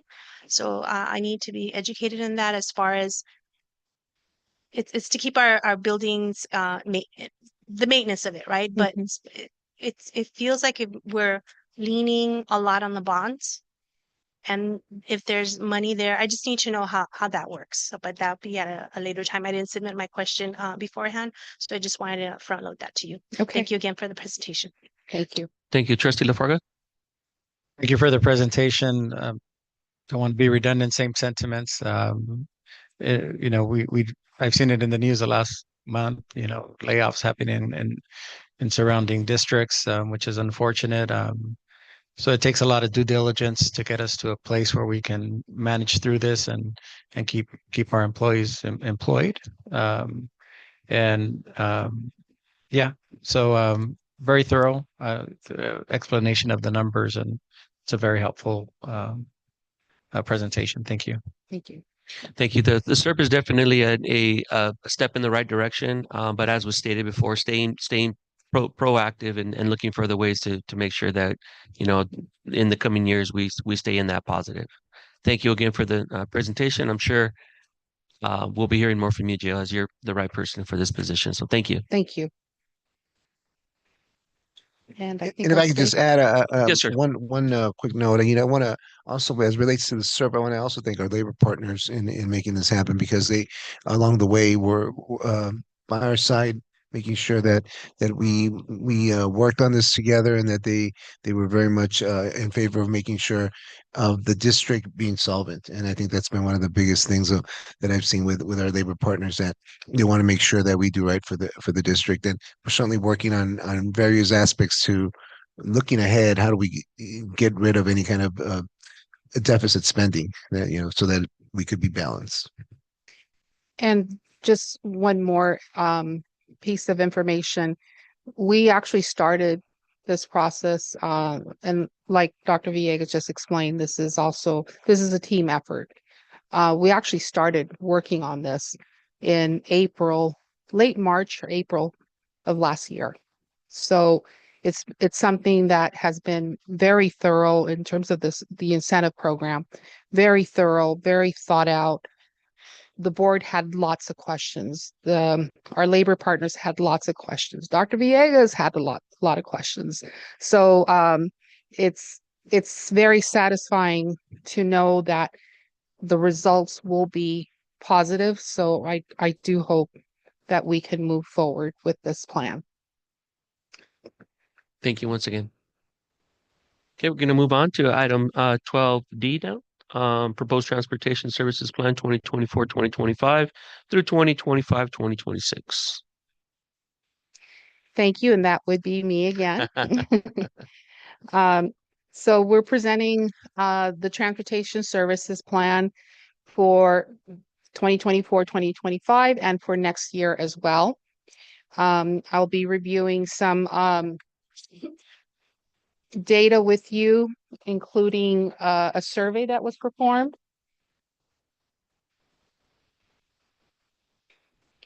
So there's a lot of information here. It's basically explaining why we have to do this. There was at one point where the state decided to provide an add-on for school districts to meet the needs of what's called unduplicated pupils, which is low income, foster, so English learners. So that is at the state level. That is a requirement that we present a transportation plan. There are components to the plan that we have to make sure that we're checking off. We are not a school district that owns buses, but there are still, and we don't provide home to school transportation. So, but we are still required to meet this, to fulfill this requirement. And in that context, other than the legal requirement, it also has to do with the LCFF, with the local control funding formula and the money that we do receive, how the plan is implemented, partnerships with local transit. I'd like to thank Dora with her support and everything she does with making sure that we have those transportation from local authorities available for our students that really need this, and that we are providing the equity that's required under this state plan. And then the last requirement is that it must be approved by the board by April 1st. There isn't anything that we have to send to the state or to the county. It's an item that the auditors come in, they ask for our plan, they make sure that it meets all of the requirements, and it's part of our audit.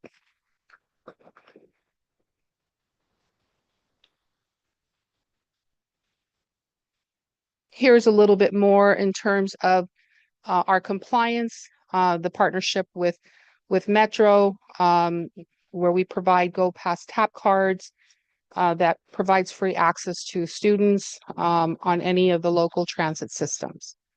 That we are targeting the support for those students through, again, through student support services, that we continue to collaborate with the local transit authorities, and that we seek input, feedback. Last year, we sought feedback through the LCAP process, and because of the timing right now, we weren't able to get that feedback, but we can still request it. However, the request last year was that we buy a bus. And I'll provide more information in this presentation regarding what that represents. I'd like to show you the feedback that we received from staff. So we didn't get the highest marks. We received 72 respondents, and people were not either satisfied or dissatisfied with the current contracted transportation services for field trips and extracurricular events. Then we had another large percentage. So that the neither satisfied or dissatisfied was 30.5%, and the dissatisfied was 31.9%. So definitely an area that needs to be addressed so that we can improve. The second question, how effective is the district's communication regarding transportation arrangements for field trips and extracurricular activities? We got a 47.2% as average. The next highest rate was below average with 23.6%.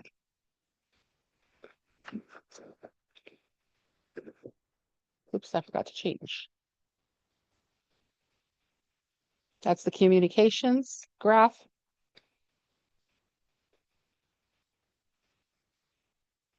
And then third question, how satisfied are you with the timelines and schedule of transportation for field trips and extracurricular events? We got a 31.9% for neither satisfied or dissatisfied. And then the next highest rate was satisfied with a 26.3%.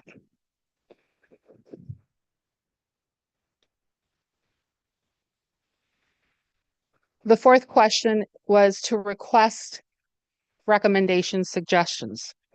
So I basically summarized the majority of the questions and where they fall into in terms of categories. And they're asking for an easier systems for requests. So the process, the requisition of a bus from beginning to end. So we are reviewing that already, and we will make additional improvements. I don't know if Jenny, that was addressed during the professional development for secretaries meeting yet. So we, in our professional development activity with secretaries yesterday, that we did review this, but from here we have to see how we improve. There's concerns about communication and confirming. So even though we have our simple system in place, because we don't want to make this complex, it's not getting to the teacher. So we have to find where that bottleneck is, because the information is shared, but it's not getting to the teacher. So we have to improve that. We subcontract buses from LACO, and we've done multiple RFPs requesting these services, but LA County being a large county, we're all competing for the same services. So we're dealing with situations where there's no shows. The companies that are available, because of a supply demand economic issue, they're charging more than normally we would see in previous years. So that has escalated our costs. So the request similar, it's more availability, more affordability, and having more options. Then the next two bullets is related to having our own buses, and I'll address that at the next slide.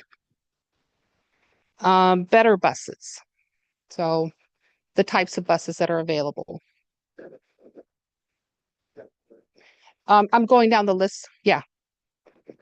And then we got kudos that we bought the e-vans, but they want bigger vans. And so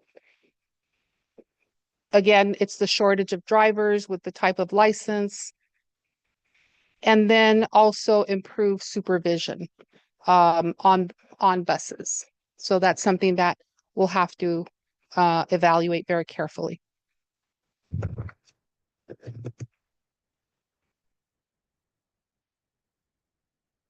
Here's a breakdown of our current finance in terms of how the state calculates. And it's called home to school, but again, we don't have a home to school program, but we are required to report it in this model. So total expenses for transportation was 1.9 million. And we're estimated a reimbursement of 60%, which represents 1.1 million. And then the allowance under the LCFF for $590,000. And so minus that, the total reimbursement would be $561,000. For next year, we're projecting 1.9 million in terms of expenditures.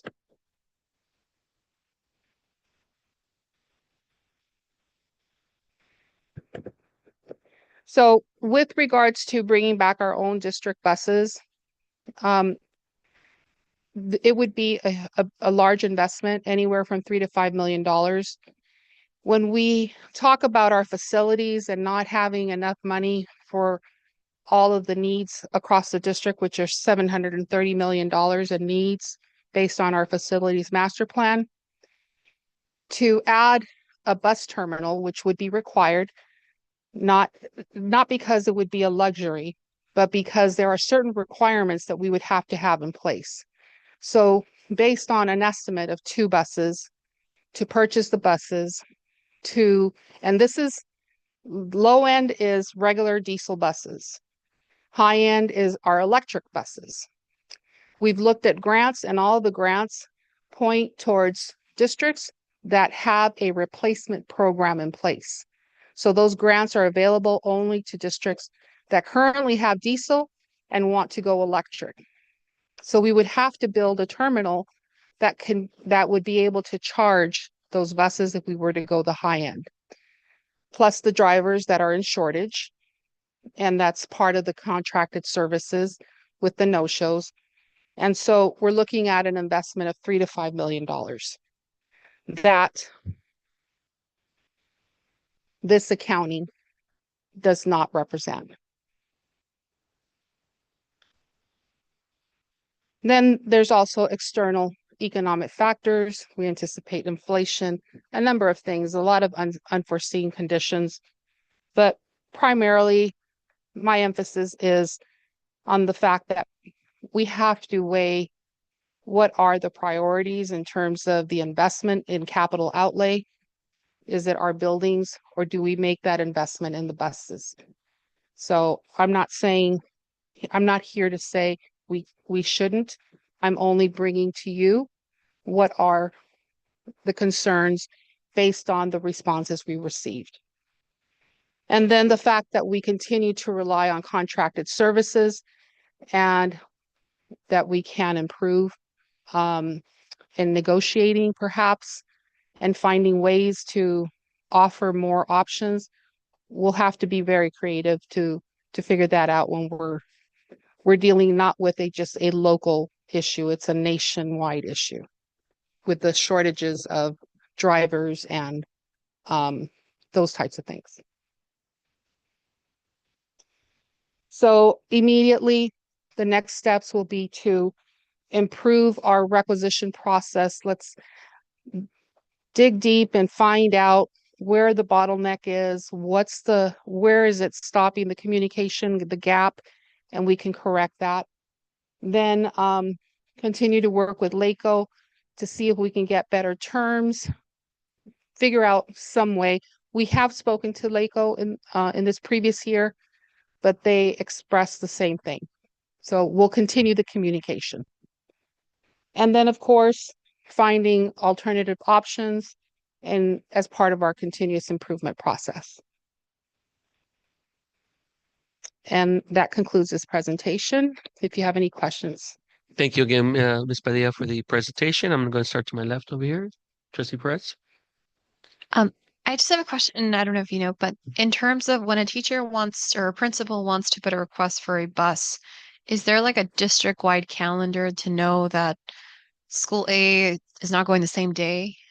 Does that make sense? So that I'm wondering if one of the reasons that we also have some issues other than the no-shows is like if multiple schools for some reason choose the same day. I'm just curious if there's like a calendar or something where like, oh, this amount of schools are going this day. Maybe I don't know. If I could defer to my educational services partners. So sites submit proposals. We don't usually typically have issues with competition for the same day within the district. It's usually outside. We don't have that many that go on the same day. Sometimes it's unavoidable, like the 8th grade field trip to Knott's Berry Farm. All 3 middle schools are going to go at the same time. But for the most part, we don't have direct competition from our school sites. It's other districts. So thank you. So is the issue, I'm just curious if there's, and maybe, I'll ask too, but from the LACO side, if that's the reason that there's like conflict. I'm just trying to figure out like, why is it that they're, if you're competing, like, why don't they It's have like Christmas. So everybody wants the same truck, the same doll. Did you want to add something? I'm sorry. What I was going to add was that there are cycles. For example, the end of the year is very popular. So that's basically not just the school district, but all the school districts are trying to get to Knott's Berry Farm, trying to get to end of the year trips. So the best remedy is to plan ahead, and if at all possible, try to go at different times of the year to make field trips for those one particular situations, because that's what they recommend to make sure that look at different dates that aren't necessarily in the most popular times of the year. And for example, the December months are popular. The end of the year months between April to the end of the year are popular because that's usually a lot of times when people go to the field trips. So I think there's competition, but it's not necessarily within our district. It's competition within the what's out there, and it's with other districts as well. My last comment, and it's just for me to also like see if I don't know if I can get like ask LACO, like, do you have a calendar? So that people kind of get a sense of, well, maybe they're requesting. If there is a no-show, do we have like plan B? Because I have heard of cases where the bus didn't show up, the field trip got canceled. Like we can't have that. But that's what I was gonna ask. Like, is that a legality? Like, so we scramble and we do our best. And sometimes we're successful and sometimes we're not. Okay. There have been circumstances where perhaps there was one instance, one of the middle schools, we had enough with the e-vans and other maintenance vehicles, I suppose. I don't remember exactly which vehicles we used. We were able to get students to the activity while we worked on getting a bus to pick them up. And so those have been the success story in certain circumstances, but we do scramble, and it's to do a plan B to have a contracted bus on hold. Sorry, and that's not what I meant. But I mean, like, if we know that school A is going to have a field trip, and I'm saying like that, right? Have the e-vans available, making sure that, okay, there's a field trip this day. Like, can we just in case? So the vans have been phenomenal because they've helped us a lot in some situations where the buses show up and the high school administrators are shuttling kids back and forth. Like we'll take 8, then we'll take another 8. But to just give you an example, for STEAM, who's going to go to the robotics state competition, rather than request a van, we borrowed one van for Friday, we're borrowing a different van for the weekend, and we're kind of putting it together that way. But there are times where we request a bus, it's confirmed, and at the last minute, it doesn't show up. Yeah, and that's what I'm saying. We know that, right? Like we know that that's going to happen. I just want to make sure that we have a plan B ready, that we're not scrambling. That I know it's hard, but like that if we're going to have a field trip and this doesn't show up, what is our option? Kind of have that ahead of time. Just plan ahead. That's all I'm saying. I know it's hard. I know it's, scrambling, but And some to of the make sure. difficulties also are how many kids fit in the van. Yeah. Because the passengers, and then who can drive the van. There needs to be clearance from the district to drive the van. And that's what I'm saying. Include that in plan B, right? Like just in case we have it, we got a plan. Like we'd have to, if let's say a school, they're short, the bus doesn't show up and the parents say, I can drive the van. No, but I mean, we have people that can drive it, right? Like licensed people doing their work that day. I'm just saying plan B because I don't want to be in a situation which I know we have been It is, and it's where we're scrambling. Mr. Cochran, you've been waiting very patiently. I'm gonna let you go ahead, Mr. Cochran.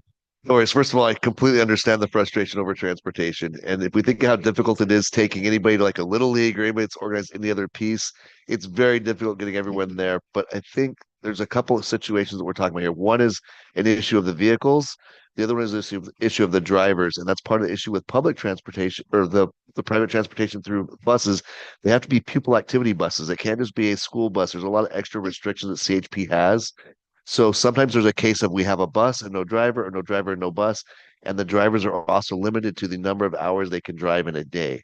So when you talk about calendars of things, even if it's sequenced out over a period of the day, sometimes it's the amount of the drivers that get there, or a driver gets sick, or those sorts of things. And it really does come down to that shortage of drivers. And I'm not saying and I'll finish my last comment. We're not perfect. Right. I'm just saying if we already know what the issues are, let's try to get as many as we can. And it's not going to, I was a teacher. I get it. Like, I get it. Like field trips get canceled and it is what it is. But I'm just saying, making sure that we have a plan just in case. And if that fails, whatever, at least we tried.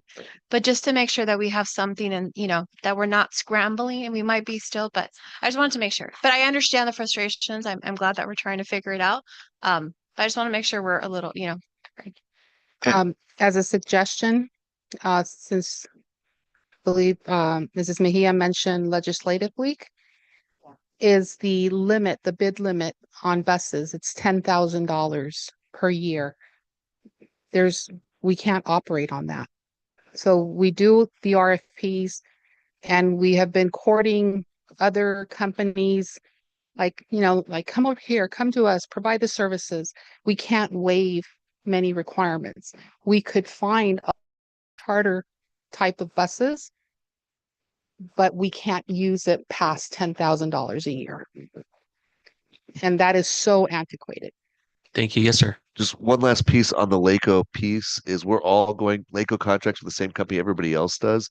So LACO has been a much improved system for us because they have the buying power of scaling, and we've been able to actually piggyback onto other districts. So they've got that one for this, and it does sequence some things in place. So it does work as a backup, and they're working with lots of places to help provide that. But that scale of working regionally, and if there's somebody going the same direction, there's ways we can work out that bus is going to be over here. Now I can pick up this and kind of working that in. But then you're still limited to the hours piece or some of those other requirements. Thank you, Mr. Cochran. Trustee Saavedra? I've seen some of the problems with buses firsthand, and man, like who doesn't love Friday night lights? But you have the band, you have a football team, you have ASB, you have all these cheer song trying to make it out at the same time. And then our school times whatever other schools are also playing that day. So it does pose a burden on the transportation that we have. And I know that they're trying to extend currently AB 111 the mandate for the zero emission buses, because it's going to be a burden on us as well to have to be able to create the infrastructure that's not there, and also deal with possible safety hazards in regards to lithium batteries and having more drivers and having qualified drivers. So I know this is going to be a problem that's not going to be solved easily. So, whatever we can do to support this conversation and keep it moving, because our kids need to be out there going places or doing great things. You saw our little fourth grader there. So, we need to be able to support them. Yeah, that fourth grader made our day. Yes. No, he got me teary-eyed and everything, man. That kid was awesome. Trustee Saavedra, I'm sorry, Trustee Mejia.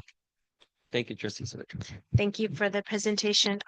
Is there any possibility of us being able to acquire other events?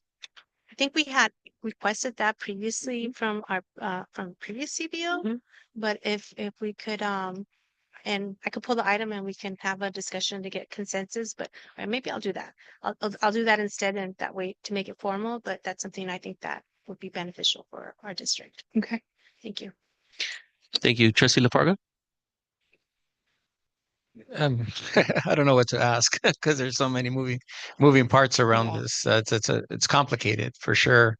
How many companies do we contract with right now for services? So LACO's the largest that has the huge pool of Mhm. contracts. I don't know how many they contract currently, but the last time I did count was many years ago, and they had close to 40 companies. Not sure what it is like today. In our case, we've done 3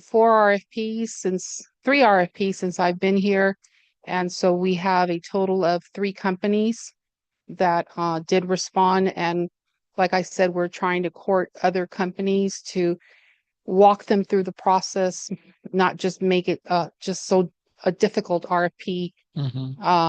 Have more like in-person conversation and clarify what each paragraph means, because a lot of these charter companies that I'm familiar with from previous experience, they're mom and pop shops that they own a couple of buses. So that would be another strategy. We've done charters, right? I mean, we've done charters. I think Yes. my daughter described one of the buses she took more like a metro bus. Super luxurious. That just kind of like looked like a It was weird. I saw it. I'm like, oh wow. Yeah. It really, we are looking constantly for options. Yeah. And the route of buying buses, like that 3 to 5 million, what does that get us? How many buses? I was basing that off of 2 buses. Just 2. Mhm. And that's not taking into consideration maintenance and No. drivers and Drivers or everything anything. else. Well, Everything in yes, it between. includes drivers. Yeah. It does include a driver. Okay. But then it doesn't include building the terminal. So Right. Okay.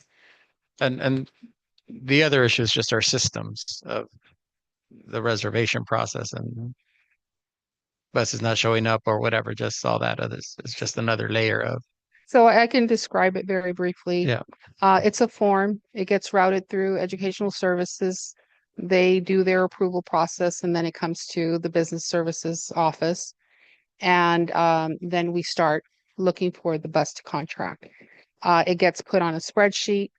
All of the documentation, the confirmation, the reservation gets linked on a spreadsheet, and that's shared with the school. Okay. Then at that point, the school's made aware. We do ask them to share that information. So we'll have to see where's the missing link. So I need to verify that process. Right. And so this plan is just because we're required to do one. Doesn't mean like it doesn't fix the issues. This doesn't. is the roadmap. At least we're going to try to get to. Mhm. to I get to believe some. I believe it's a healthy conversation. Mhm. Your questions are all valid in terms of from where you sit as the governing board, and the opportunity for us to explain what we try to do to make things work. Yeah. And at the end of the day, it's keeping kids safe in whatever modes of transportation we use, right? And I think that's something I don't, in terms of company ratings and all that and safety, just we got to keep all that top of mind. And I'm sure you do, but just it needs to be said that that's just the utmost important. But thank you for answering the questions. It's complicated. I get it, but look forward to having more conversations about resolutions. And I'll just add one last thing. And another reason why it's so hard to get these companies to come on board is because of the sexual abuse and molestation requirement for their certificate of insurance. And they get higher and higher. the Yes. insurance premiums. Yes, but we cannot waive that requirement. Absolutely. Thank you. Thank you again for the presentation. Definitely a lot of a big topic and a big issue going on, right? And I know the district has done its best. Though the e-buses have been phenomenal. I know we had two, we asked for two more, and those other additional two were purchased. And I believe the adult program has two more buses. Do those get used as well when they're not using them? Is Janet still here? Are those not electric? It's gas, but nonetheless, it gets used, right, when they're not using it, right? So I mean, maybe that is going to be, and I know it's going to be a future topic for discussion as far as purchasing more bus. I know I get it as far as the number of students, plus the driver. You can only limit it to a certain number of seats in the bus, depending on what your driver's license is carrying. So I know we're making every effort, but I just wrote down, can we piggyback with other districts or work with our city? Because I know our city at one point in time, Montebello Transit was in the process of closing down its line within our city, and they were up for discussion as far as what are we going to do as far as transportation. So maybe we can work with our city in the future to get a line going through our city, which welcomes our students, or have a shared cost with our city. That might be another idea we can explore. But definitely planning ahead on the events. I don't know how far forward we can to reserve those buses. Like if we know, for example, every year is knots, can we reserve ahead, in years ahead, or what's the limitations on that? I think one of the problems too is it's kind of like Disneyland has blackout dates. There's a reason certain have blackout dates. And because they already know. And becoming an educator, we know that all of our vacation times are going to be the same times everybody else wants to, because all the schools are off on the same day. Right. And so a lot of the stuff, the planets just seem to align. Right. Where we can sequence is looking at our time so that we're not fighting for things even within our district at the same time. That becomes an issue. And I know as a parent, I've done my part. We've had the bus accidentally leave us or have to leave for hours related, somebody mentioned. And I've become the bus driver, pack 6 or 5 kids in my truck and let's go, or I've seen Dr. Goyanaga going back and forth in that e-bus, helping out as well, getting the student athletes to where they need to go to. So I know we're all doing our part. There's definitely going to be an issue that's going to be here. It's not going anywhere. So it's definitely something that we do need to discuss in the future, and I know we will. So thank you for the presentation. Okay, thank you. Excellent. Moving on to item 12E, esports update. Is that going to be Ms. Gioconda again, or no? Okay.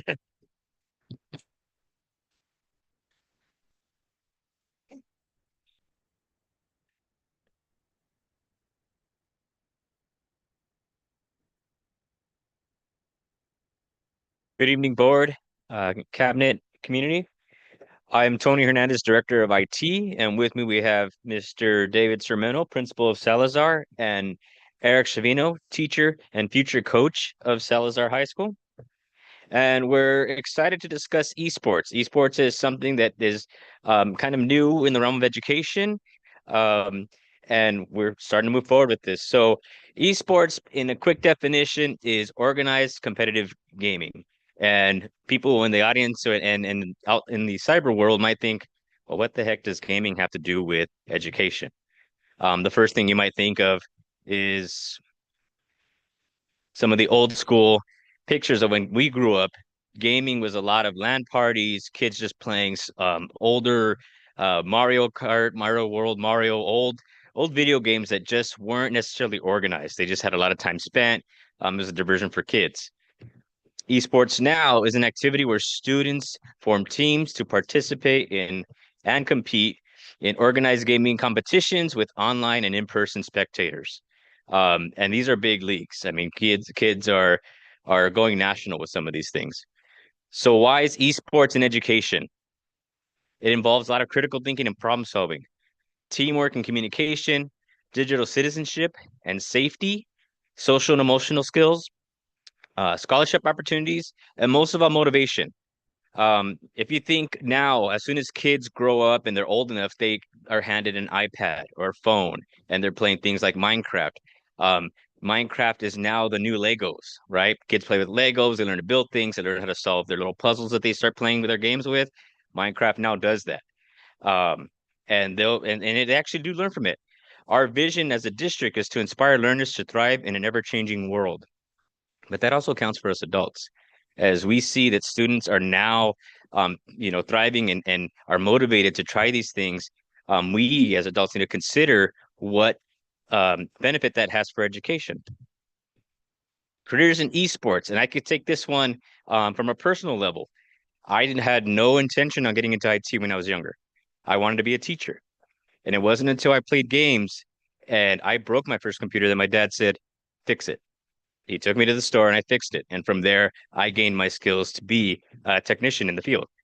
But if you look at all these things that it leads to, it's not necessarily in esports, because all of these businesses and organizations are all around. And so a student might have an interest in games that it'll build to something that's going to be a career and very fruitful in life.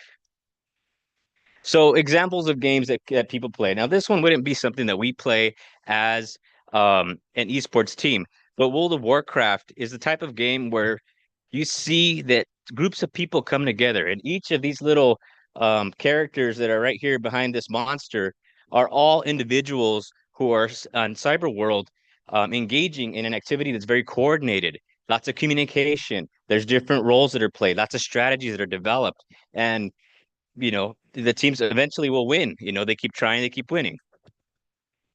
Marvel Rivals is a type of game now that has kind of hit the game scene and is very much popular amongst the kids.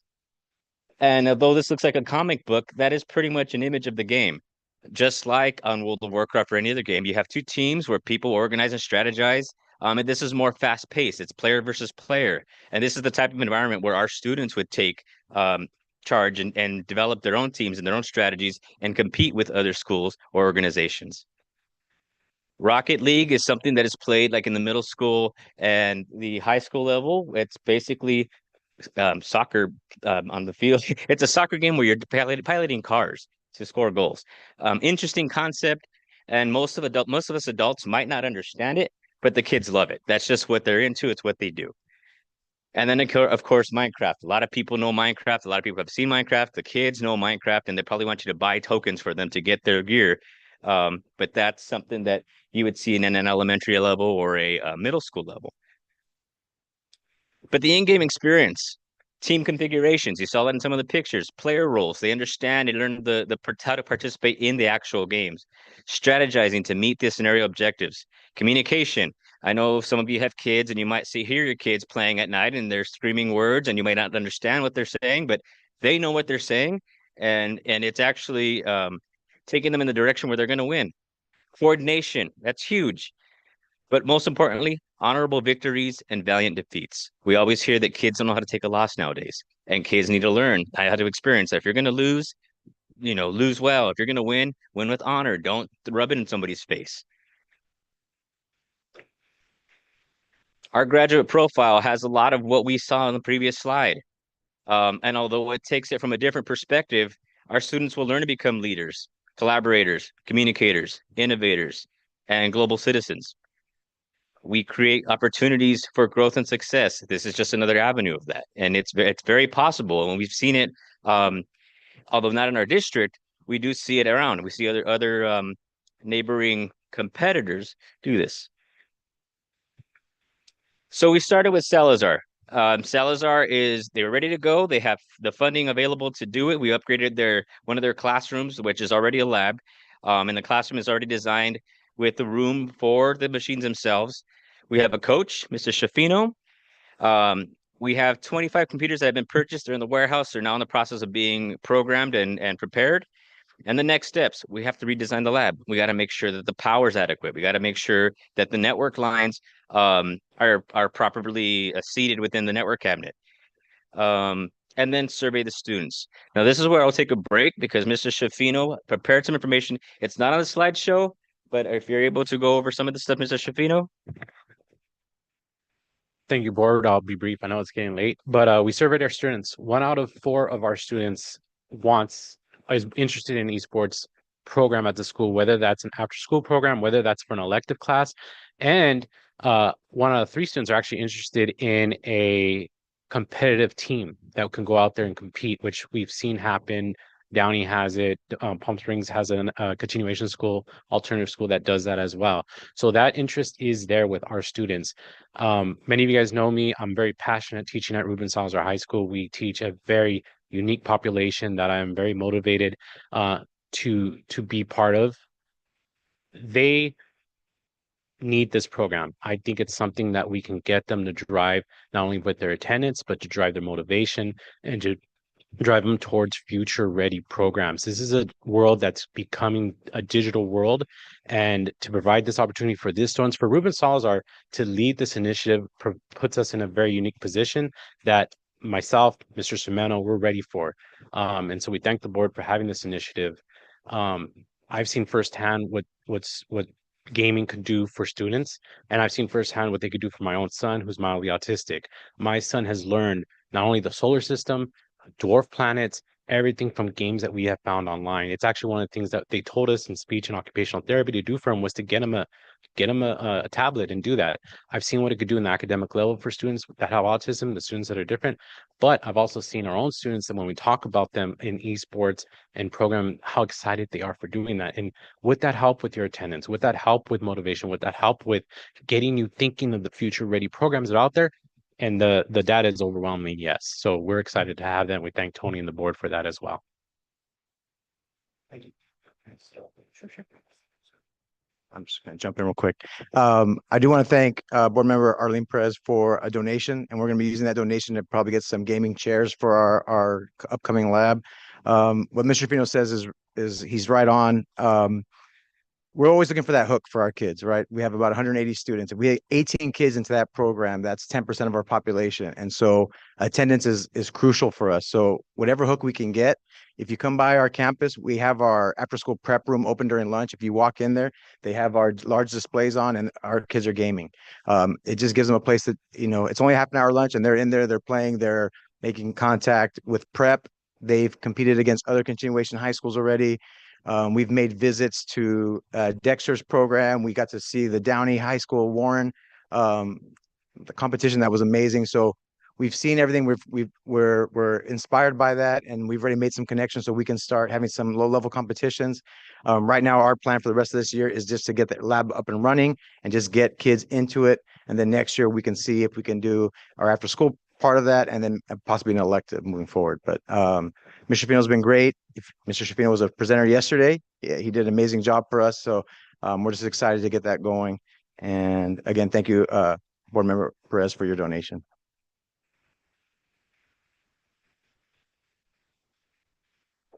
So program implementation's next step. So we're going to explore options for our middle and high schools. We're going to partner or look for partners for with esports organizations. LACO provides some good information. They have a quarterly meeting. Companies like Lollipop Labs, Generation Esports, Play Versus, they're organizations that'll help create environments where we can compete with other schools. It's actually Play Versus that handles the CIF portion of esports. So we'll work at that. NACAD, the National Association for Esports Coaches and Directors, a great resources for developing programs and any coaches who are looking to build the program. They hold regular meetings. And then we would need to promote the program.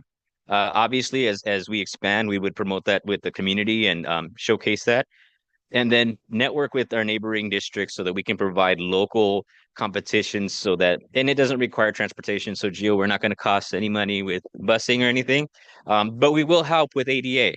If a program like this grows and takes shape and it happens at all the schools eventually, it's something that will build interest. And we too can have our banners that say El Rancho Esports League, come join us.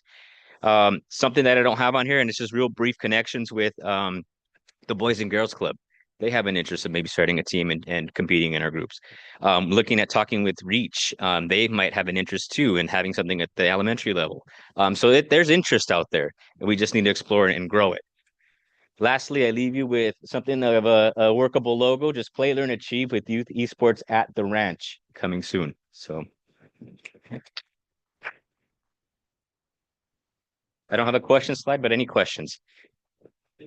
For the presentation, a lot of information and definitely seems like we're heading in the right direction with the esports. So I'm gonna go down the line over here with Trustee Perez. I have like that song that's like, I'm so excited. Because thank you. Because when I got reelected, one of my personal goals, my husband's like, well, what are you gonna do now? And I'm like, my number one goal is esports. I need to get esports. And so thank you for Salzar. Thank you, Mr. Tofino. Thank you, Mr. Semeno. Thank you, Tony. Thank you to Tech to really. I think I'm excited. Because at the end of the day, why do people go to schools? Because it has something that they have to offer, right? If we don't have esports, we're losing students, right? And I know Lollipop Labs talked about, I forget what school they worked with, but um, they were doing like raffles or they were doing, and ADA was 100% after that. And to us, if it's, we're talking about decline enrollment, that's the number one thing. Like the statistics you gave, 1 in 3, 1 in 4, now it's just the action that we have to do. And so I'm glad that we're doing that. And just echoing, if you think about any ed tech tools that we use in our classrooms, the biggest ones are games. That's how a student really learns. So esports opens the students to not only play with it, but one day be those game designers, and I think to me that's huge. The other thing, sorry, I'm not a gamer. I don't know how to game at all. I don't understand it. But when we went to the Downey event, I know I've said this before, it was such a great event. You were rooting on the students. The students were showing leadership. They were working as a team. It felt like I was at a football game, and I didn't really understand until I was in there. So I'm excited that we're going to bring that to the schools. And then the last thing I know one of the talks was maybe in the future, is there a possibility for some type of CTE path? So it's not just an elective, but it's something that maybe students can. So that's my question. Is there a possibility for a CTE pathway that students can get some type of credit for that's not just, an elective? That's something that can be explored, yes. Do you know if there's any, or if there's already some existing?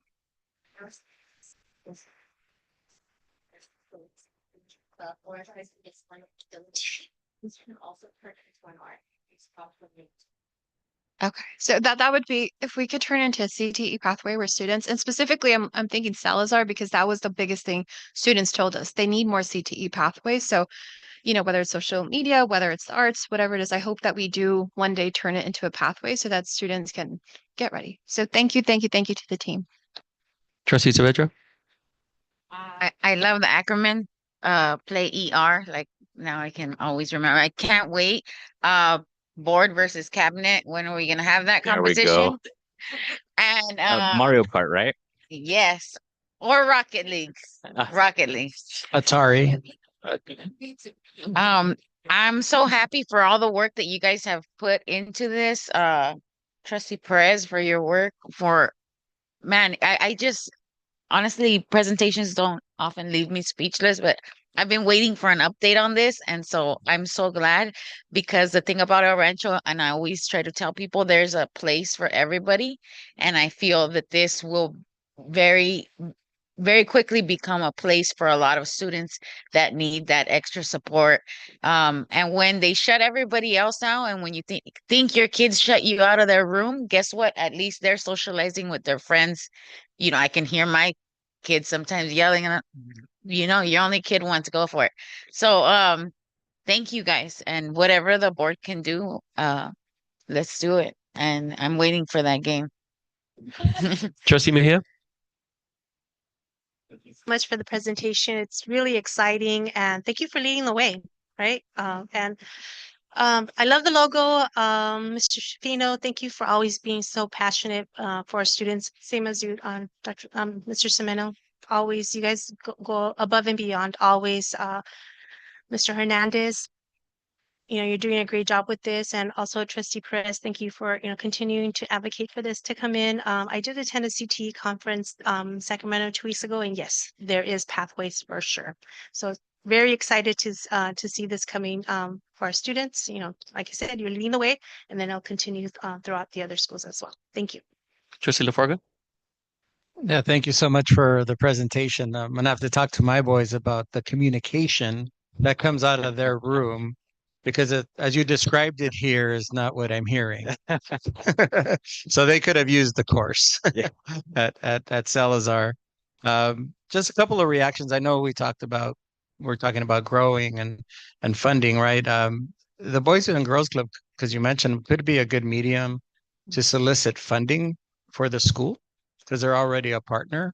And they as they get a lot of money, obviously, from foundations to do this at their own clubs. They're building um, gaming, rooms. They're doing everything, and it's all funded. So maybe we can talk to them about a larger grant in partnership with us for the equipment, for the expansion. Then we got to think about sustainability, but that's always a partnership that we can continue to explore with them as we grow the relationship. I know gaming is a major at universities.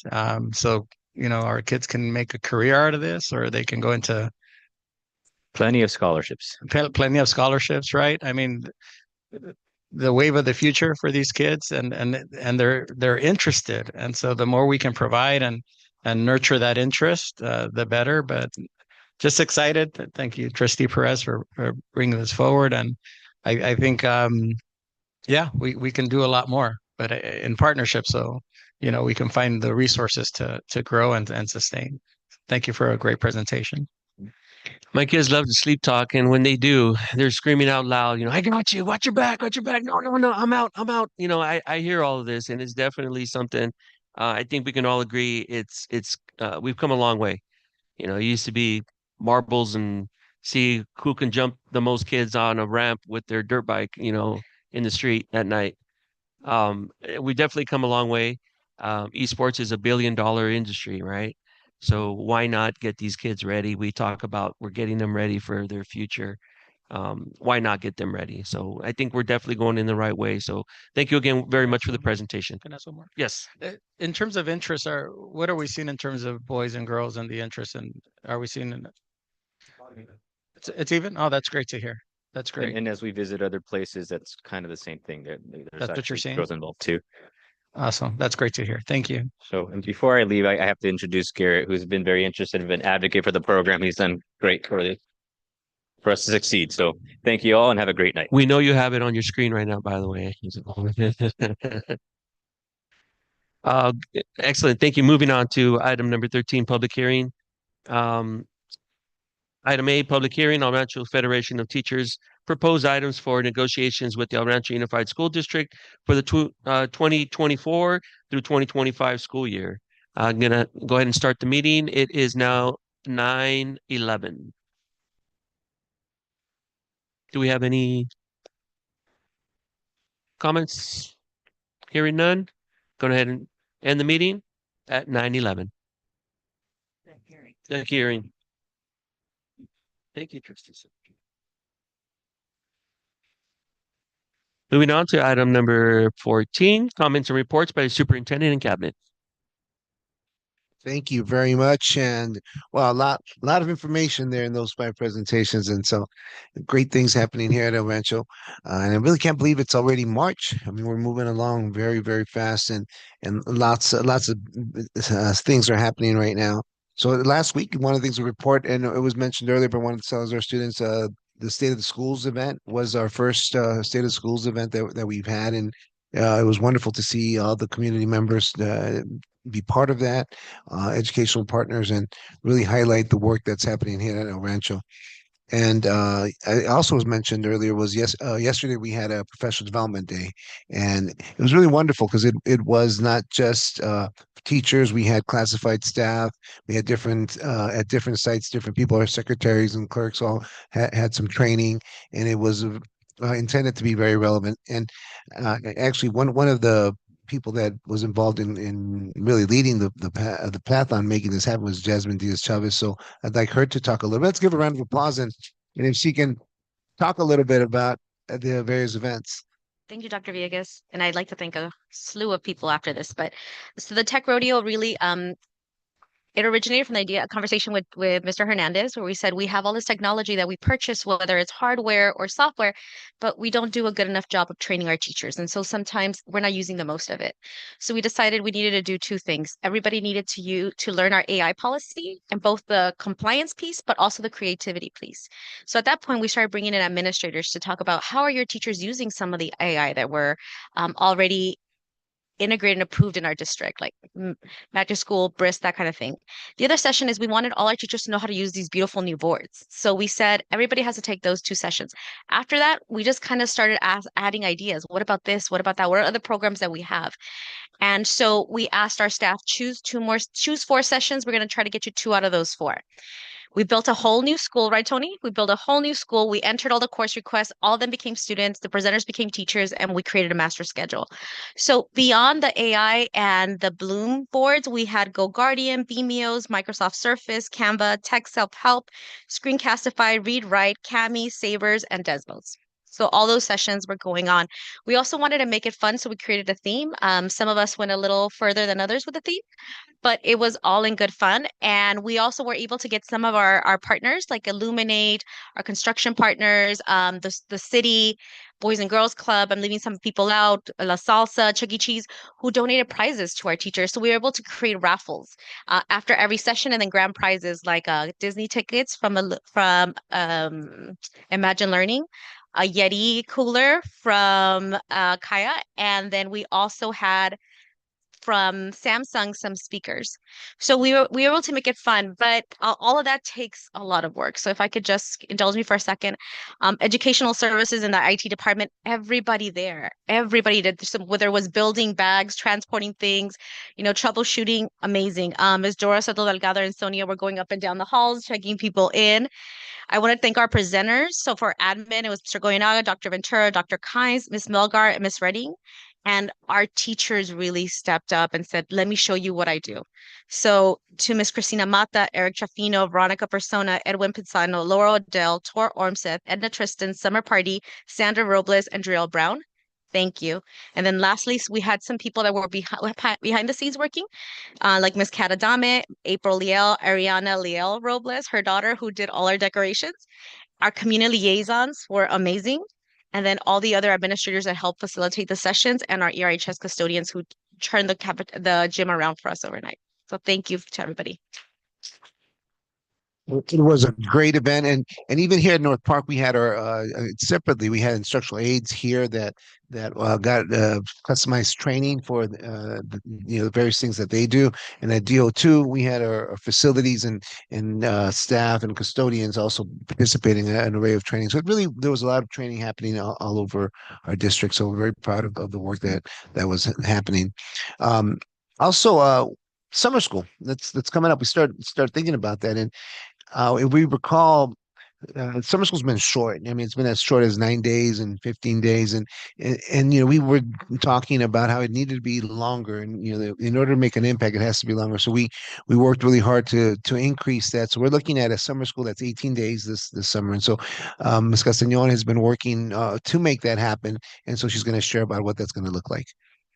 Yes, so as Dr. Villegas said, this summer, the length of our elementary intervention summer school program will increase from last year's 12 days to 18 days this year. Last year, summer school was 3.5 hours, and we're offering it 4 hours of focused instruction. And our session we plan to run from Monday, June 16th through July 11th. So we're hoping that this extension of summer school will provide our students with the additional learning time, allowing them for more individualized support and deeper engagement with language arts, math, and we want to offer them STEAM activities so that it's also engaging for them. So we're hoping that by offering the extra days and hours of instruction, our students have the additional support so that they can catch up on missed content, reinforce some of the concepts that they missed during the school year, and be better prepared for the upcoming school year. Thank you so much. And we're really anticipating that to be a big increase in really the amount of students that participate and really to have an ability to focus a little bit more on various aspects of instruction. Sorry, I do want to add that we are planning to offer summer school at every elementary school to facilitate some of the feedback that we received from both parents and our teachers that if, not having it at each school site, we've had some challenges along the way, but working together, I think it's something we'll overcome and hopefully it'll be a big success. And lastly, just kind of putting it out there, we have about, it's going by so fast. We got about 30 instructional days before testing. And so that is moving really, really fast. I mean, we have spring break coming up, but we're really, really excited to have that last minute push. So anyone who's watching out there, if you have children, keep them coming to school every day. Make sure that they're focused on the important things that are learned in the classrooms, because that's going to prepare them best for testing that's coming up. So that's it for today. Thank you, Dr. Villegas. Moving on to item number 15, Board of Education announcements and acknowledgements. We'll start over here to my left with Trustee Perez. Thank you. We called it March Madness when I was a teacher because it's so much testing and prepping. So please, please, please, the teachers and staff, enjoy your spring break, because when you come back, it's game on. So please enjoy it. Update. Again, talking about the Tech Rodeo, just all I kept hearing, was how organized it was, how amazing it was. The fact that we were mindful of teachers' time to allow them to go back to their classrooms to still have some time to plan. Kudos. I think it really, really set the bar super, super high. So congrats to Ms. Diaz and everyone involved. It's just amazing, amazing event. Just kind of some updates. So tomorrow is a district band night. I'm excited as a former band member. It will be, I believe, at the high school gym at 6 p.m. So I'm excited to go to that. Also, I got a memo from Councilwoman Monica Sanchez. March 26th from 12 to 3 p.m. At the Pico Rivera Golf Club, they're having the 2025 Women's Empowerment Lunch. So if anyone's interested, and kind of echoing that, happy Women's History Month. I know there's a resolution coming up on that, so I'll hold my thoughts for that. I'm excited for the NPR groundbreaking event next week. Is just seeing the presentation from the bond committee. Just how exciting we're finally seeing everything that we've worked so hard for over these last years, right? And it's all coming together. And at the end of the day, it benefits the kids, which is what I'm so excited about. Just a personal, I feel like I've been very honest about my life and update. I know it's always professional, but sometimes I feel like I have to be open. So as of August, we will have a new member because I am pregnant. Thank you. And thank you. The reason I wanted to bring it up is because March is Pregnancy After Loss Awareness Month. And some of you may know that I had a pregnancy loss. And so to me, I'm excited. So if you see me not fitting into my clothes or if I use the restroom a lot, it's because of that. But I'm so excited, and just to share that with you all. And I'm excited for her to be a student in the future. So thank you. Did you say her already? Yeah. Wow. Girl, you got it. Congratulations. We need more women. Awesome. I agree with you on that. So thank you very much. Trustee Saavedra. Congratulations. I can't top that. So let me see what I got. I I was able to drop by the girls' first softball game. Quite an experience. Dropped in the boys' volleyball game as well. I try to pop in, where I can. Um, I had the you know, I have been a parent attending the On a Roll Awards for many, many years. And as a special needs parent, and this year, for the first year ever, I was able to attend as a board member. And thank you, Dr. Villegas, for also attending. Um, it was quite an experience, and it was probably like the highlight of my year so far. Seeing those kids and how much they progress and everything that they're doing. So I just wanted to give out shout out to the special ed department, to all the behavior techs out there, to everybody that works with our students. Thank you so much. Uh I'm at a loss for words. So um I wanted to talk about the state of the schools. Also seemed to go very well. I had a good conversation with the kids that are on the superintendent advisory council. A good group of kids. They're sharp. They're so eloquent. It was just great to see. I'm looking forward to band night tomorrow as well. I want to congratulate the band because last Friday they were in Garden Grove at a band festival, and they got unanimous excellent ratings, which is the first time the band program has been to a festival in 5 years. So congratulations to them. And I hope to see you all tomorrow. I wanted to go ahead and remind Dr. Villegas that we did request an ad hoc uh safety committee in January. In February, we were selected, Lafarga and I, Trustee Lafarga. I'm used to seeing him as a coach, so I call him Lafarga, right? Um, and uh and so we're now in March. So we would love to have more updates on that. And I'm just happy to be here. I also took advantage of some training that was going on with CSBA and how to advocate on the legislative side. I'm also um was in meetings today and tomorrow to help advocate for education. Like Trustee Perez brought up last month, it's good to know who your legislators are. And right now, anything that we could do to get our voices heard out there in regards to education, we need to be there at the forefront. So thank you guys very much and have a good night.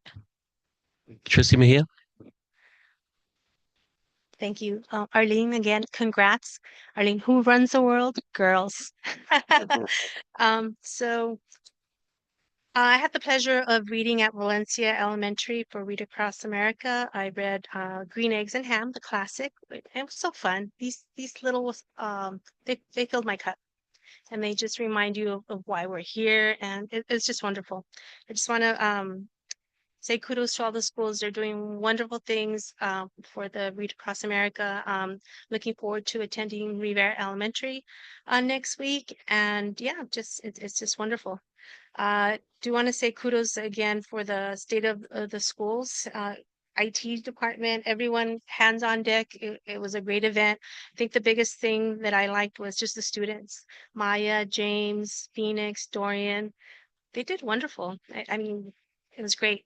The idea of them running it was perfect, Dr. Villegas. And also just I really enjoyed the choir performance as well. I attended a LAXA meeting in person in Paramount, and thank you, Trustee Saavedra and Dr. Villegas for attending. We went over the math adoption for school board members. It was facilitated by EdTrust West and Californians Together. I also attended a CT conference. This was through Tri-Cities ROP in Sacramento. It's a 3-day conference, but I was only able to go for 1 day. And a lot of great information that I'll be debriefing with you, Dr. Villegas.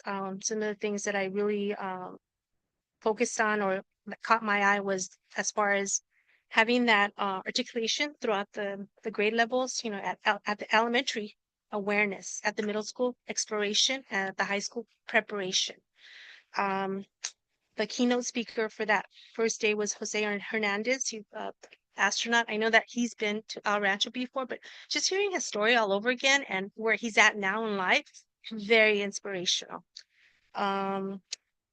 As Trustee Perez already mentioned, there is a women's empowerment luncheon that's hosted by the Chamber of Commerce, and I hope that some of us can attend. Tri-Cities is offering to send a couple of the girls from El Rancho and from Salazar, maybe our ASB representatives. I think it'd be great if they could attend.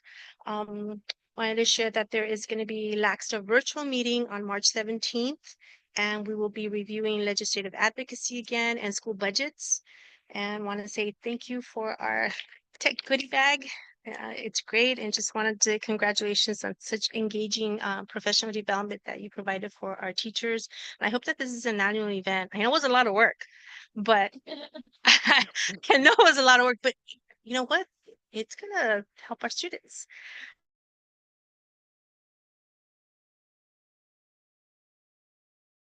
I'll start getting warmed up. We've been called out to compete. Officially compete, yes. And just want to wish everyone a happy Women's History Month, and I hope that everyone has a happy spring break. That concludes my report. Thank you. Thank you. Before I move on to Trustee Lafarga, I'm going to ask for a motion to extend the meeting till 10:30. So moved. Second. Excellent.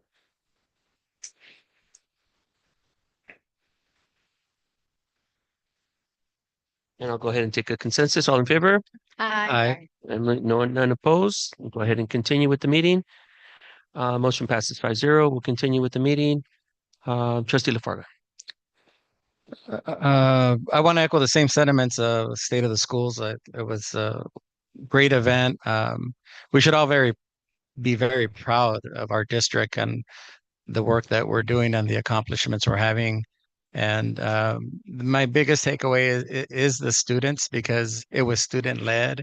I sat with Deborah, our representative from Salazar, and she shined at our table. She managed us well in our exercise and wasn't shy about communicating with us. And that's just so impressive, right? That students can get in front of a lot of adults and do that with confidence. So very, very proud of our students and great event as well. Talking about advocacy, I was in Sacramento last Tuesday for a day through my work, but it's relevant to our work because we were advocating for increased after school funding, ELOP funding. The governor's budget is proposing to maintain the 4 billion investment, but increasing it by 400 million.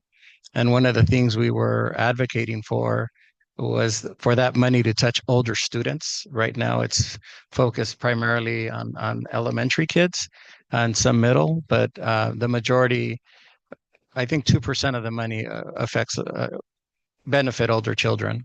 And so opportunity for us if these funds are become available. And talking about student led, this was a student led event. It's an annual call to action. They call it the CalSAC Challenge. And all after school providers are invited to take high school students to this event. And they train them for a day around the issue that they'll be advocating for. And then the next day, the Tuesday when I went, you have legislative visits. And those visits are led by the students. So I would love to us consider to sending our students next March to this challenge. We can do it in partnership with the Boys and Girls Club because they are the high school students benefiting from after school programs. And we just need the parent permission and they need a chaperone and we get them out there and they get trained to do advocacy. And there's about 500 people that attend this event. Majority are students. We met with Lisa Calderon's office. We snuck into Senator Bob Archuleta's office, and he was gracious enough to spend about 15 minutes with our students to give them some great words of encouragement. So it was just a great experience being in the Capitol and continuing the advocacy work. The board had its own professional development, so to speak, a couple of weeks ago at our board retreat. And I say development because we're still getting better at our work as a governance team. And I think that's the focus of the retreat that we had last time. And it really centered us around kind of like took us back to a lot to our own personal upbringing and the civil rights movement around the walkouts in East LA and kind of centering us around that and having the right type of civil disobedience to move the needle forward in the work that we do. And so I just felt it was a great opportunity. We had really honest, transparent conversations on how we can get better at this. And I think that's going to lead for us to just kind of being more aligned in our work because, we sit here, we not always agree, but I think we have a broader vision in mind in our work that's aligned, then I really think we'll get there as the unit that we have right now as our governance team. So thank you for putting that together. Our facilitator was great. So that was our PD. We did that on a Saturday. There was International Women's Month and now it's Women's Month. And I think the theme for International Women's Month was rights, equity, and empowerment. And I just want to say I'm honored to sit alongside all these women leaders in this room and serve the students that we do in the district. And thank you all for your leadership. In my work, the majority are women and they're women leaders, and I'm just really proud to be associated with them as well. Um, we're not going to be together when Cesar Chavez Day comes around, so just want to reflect on his continued legacy and in the civil rights movement, and maybe reminding us that we should all continue to be of service to others. That was one of his main take kind of statements as he did his work for advancing civil rights. I will be at the band event tomorrow because my daughter will be playing the flute. She's taking up the flute, so I'm excited to see her. And before I end, I would like to say happy birthday to Trustee Mejia, who recently had a birthday. So happy birthday, Trustee Mejia. And that concludes my report. Thank you. Oops.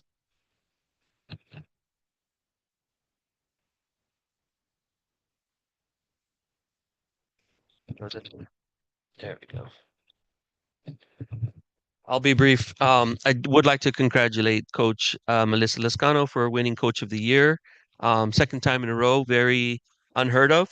And congratulate her for what she's done with the cheer team at El Rancho High School.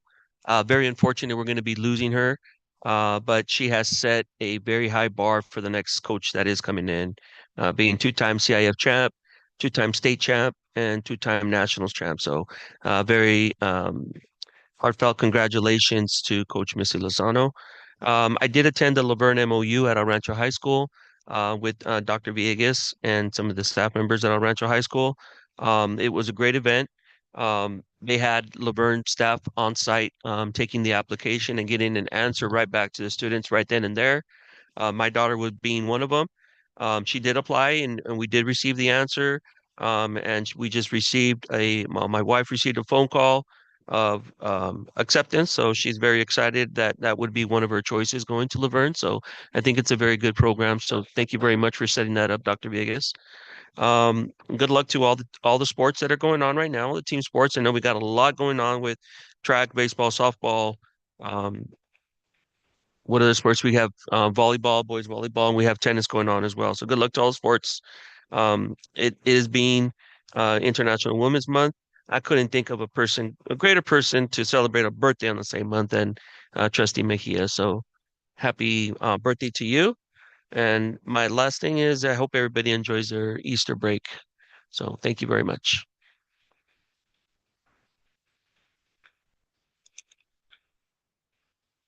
Okay, moving on to item number 16, consent agenda.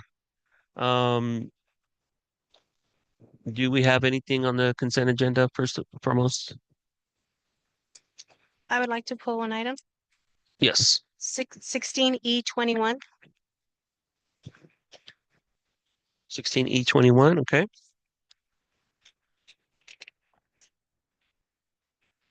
Anybody else? Good. Dr. Vegas, we're good. Okay. That being said, can I get a motion to approve the consent agenda? So moved. Second. Trustee Perez? Yes. Trustee Mejia? Yes. Trustee Saavedra? Yes. Trustee LaFarga? Yes. And myself, yes. And going to item 16E1. 21.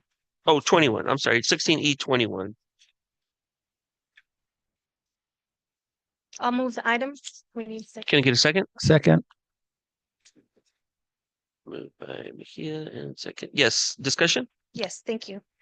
So I just wanted to see if we can have consensus to explore the possibility of acquiring a couple more events. I think that they would be helpful. Yes. Yes. Direction. Got it. Thank you. And with noted. that being said, go ahead and take a vote on it, or are we good? Okay. Moving forward? We can vote. So I'm going to go ahead and take an individual vote on this one. Trustee Perez? Yes. Trustee Mejia? Yes. Trustee Saavedra? Yes. Trustee LaFarga? Yes. And myself, yes. Motion passes. Consensus passes. And moving on to item 17. New business action items. Item A, Superintendent Office, adopt resolution number 30, 2024-2025 in recognition of Women's History Month.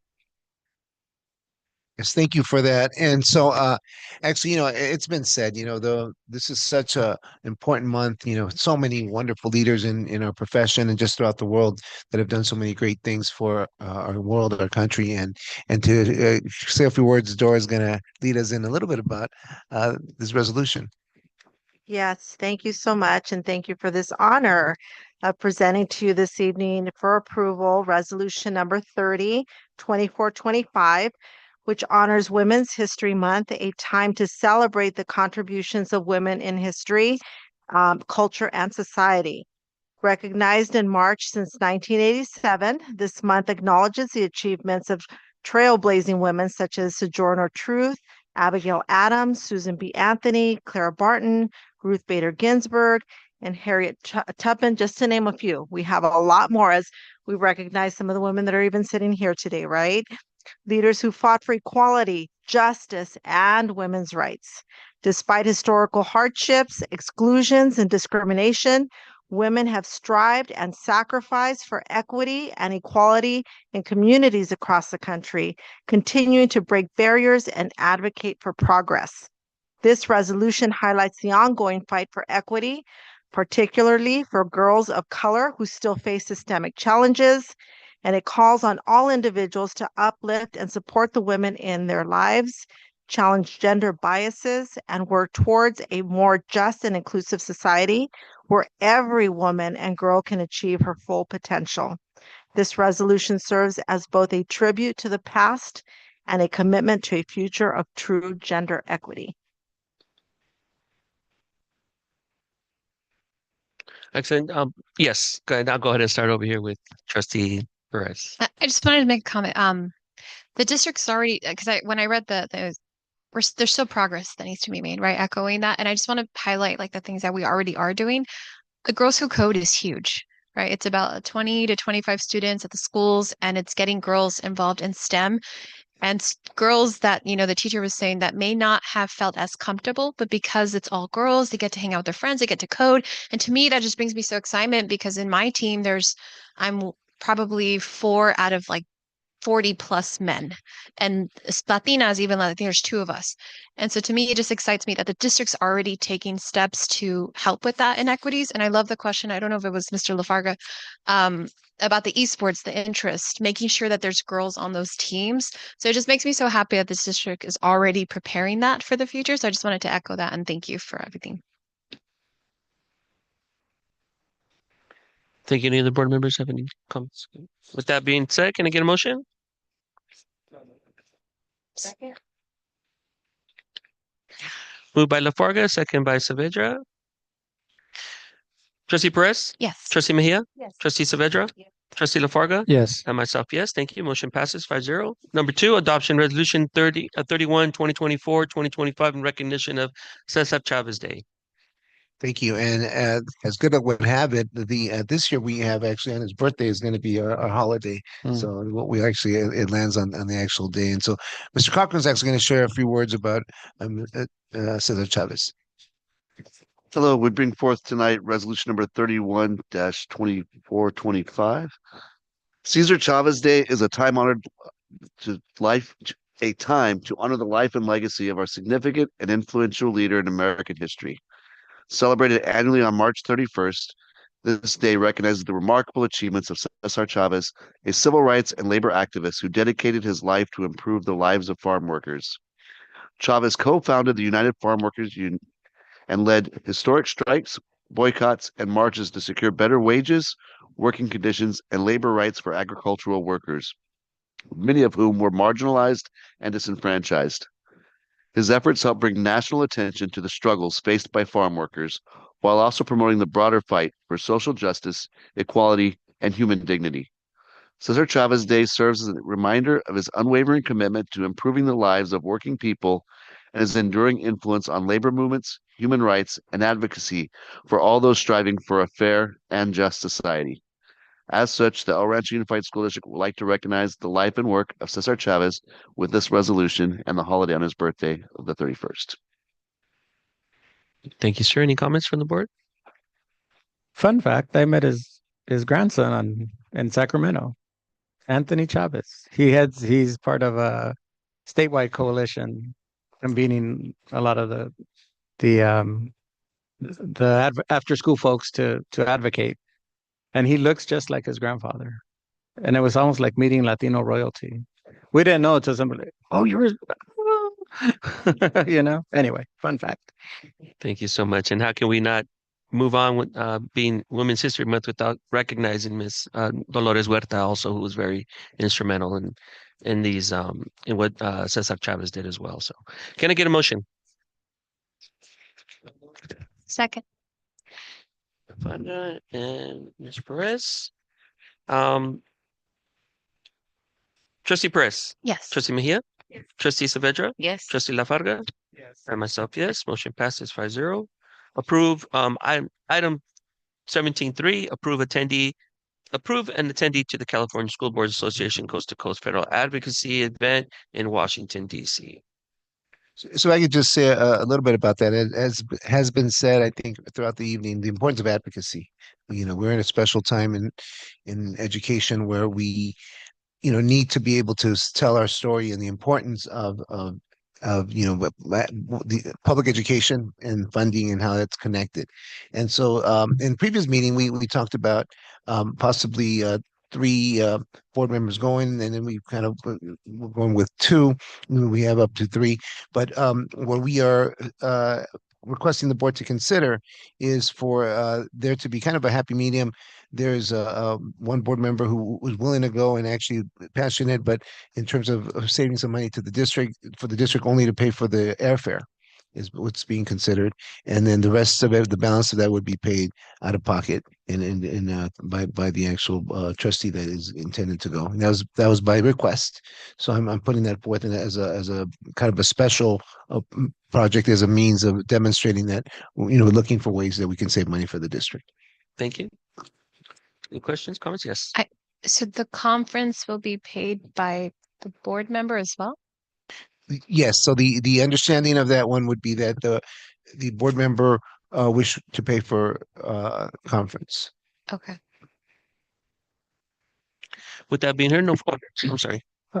I appreciate the sentiment, but I think we already had budgeted for three, and Trustee Saavedra, I appreciate it, but I mean this is hard work. It's travel, and it's tiring too. So I would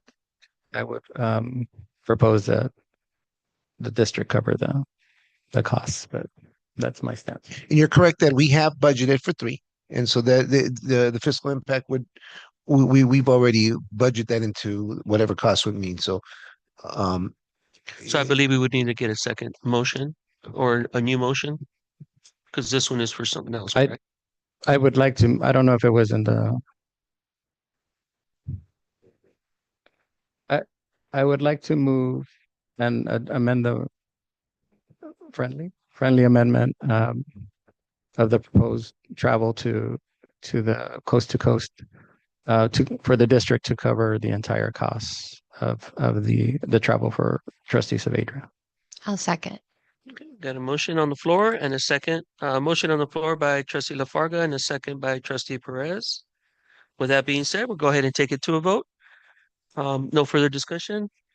Take it to a vote. Trustee Perez? Yes. Trustee Mejia? Yes. Trustee Saavedra would like to abstain? Okay, we're abstaining. Trustee Lafarga? Yes. And myself, yes. Motion passes 4-0. And with one abstention. One abstention. Thank you. Thank you very much. Moving on to item 17B, Division of Business Services. Approve the result of the Supplemental Employee Retirement Plan, SERP, as presented, including the acceptance of resignations or retirements as part of the district's fiscal stabilization plan.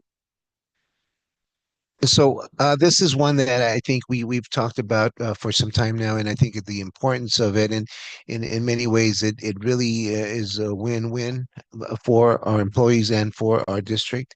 It's something that is going to be helping us looking ahead, making sure that we have a more balanced budget.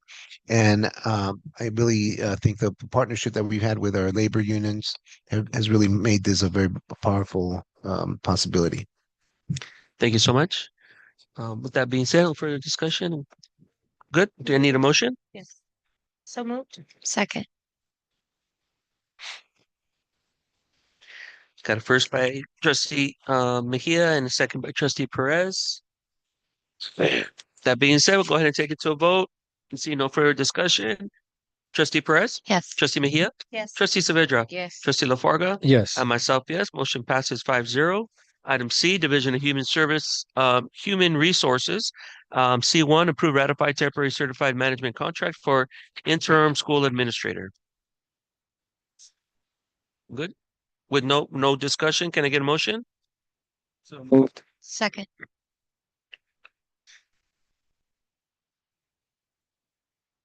Good. Okay. Seeing no further discussion, Trustee Perez? Yes. Trustee Mejia? Yes. Trustee Saavedra? Trustee LaFarga? Yes. And myself, yes. Motion passes 5-0. Item 18, recommendations for future board agendas. Trustee LaFarga? I'm just trying to figure out if this is informational or presentation, but it was to Lil's point around the federal funding and the closing of Department of Ed. So I think it'd be helpful for the community and for us to know what funding streams do come from the federal government and Department of Ed in particular, so that it's just a known fact of the what's at risk with what's happening right now with the decisions being made, specifically the staffing cuts and how that affects the flow of whatever grants or decision-making processes and actual grants that we have. So Certainly. Could we start with a board update, giving you an update, and then kind of build on that and sure, because we do have a lot of that information. It's been part of the conversation that we've been having. So we're gonna start with an informational item Information then? item and board update, and then after that we get feedback about how much more detail we want for the community. sure. Can I get a second for it? I get you a second on that one. Thank you. Thank you very much. Anyone else? Actually, I had one. It was similar to Trustee LaFarga's. Yes, trustee I know Mejia. that when we approved the second interim on the big report, there's one page that lists all the grants, right? It has all the grants. Just information item that we can get grant balances and when they expire. Second. Thank you. Kind of goes hand in hand, correct? Yeah. Kind of goes hand in hand, which Yeah. would be great. Yeah. Yeah, that'd be great. Okay, excellent. Good. Okay, seeing no more. Adjournment. I do have a adjourn the regular board of education meeting on March 11th, 2025. Can I get a motion? So moved. Second. And before I do go to a vote, being that it is National Women's History Month, and I do not want to get home to an angry wife. I do want to wish her a happy birthday, and I want to wish my mom a happy birthday as well. Oh. So happy birthday to both of them. With the first and the second, go ahead and take it to a vote. Trustee Perez? Yes. Trustee and congratulations once again, Trustee Perez. So happy for you. Trustee Mejia? Yes. Trustee Saavedra? Yes. Trustee LaFarga? And myself, yes. Motion passes 5-0. Meeting adjourned. 9:51. Happy Easter, everybody.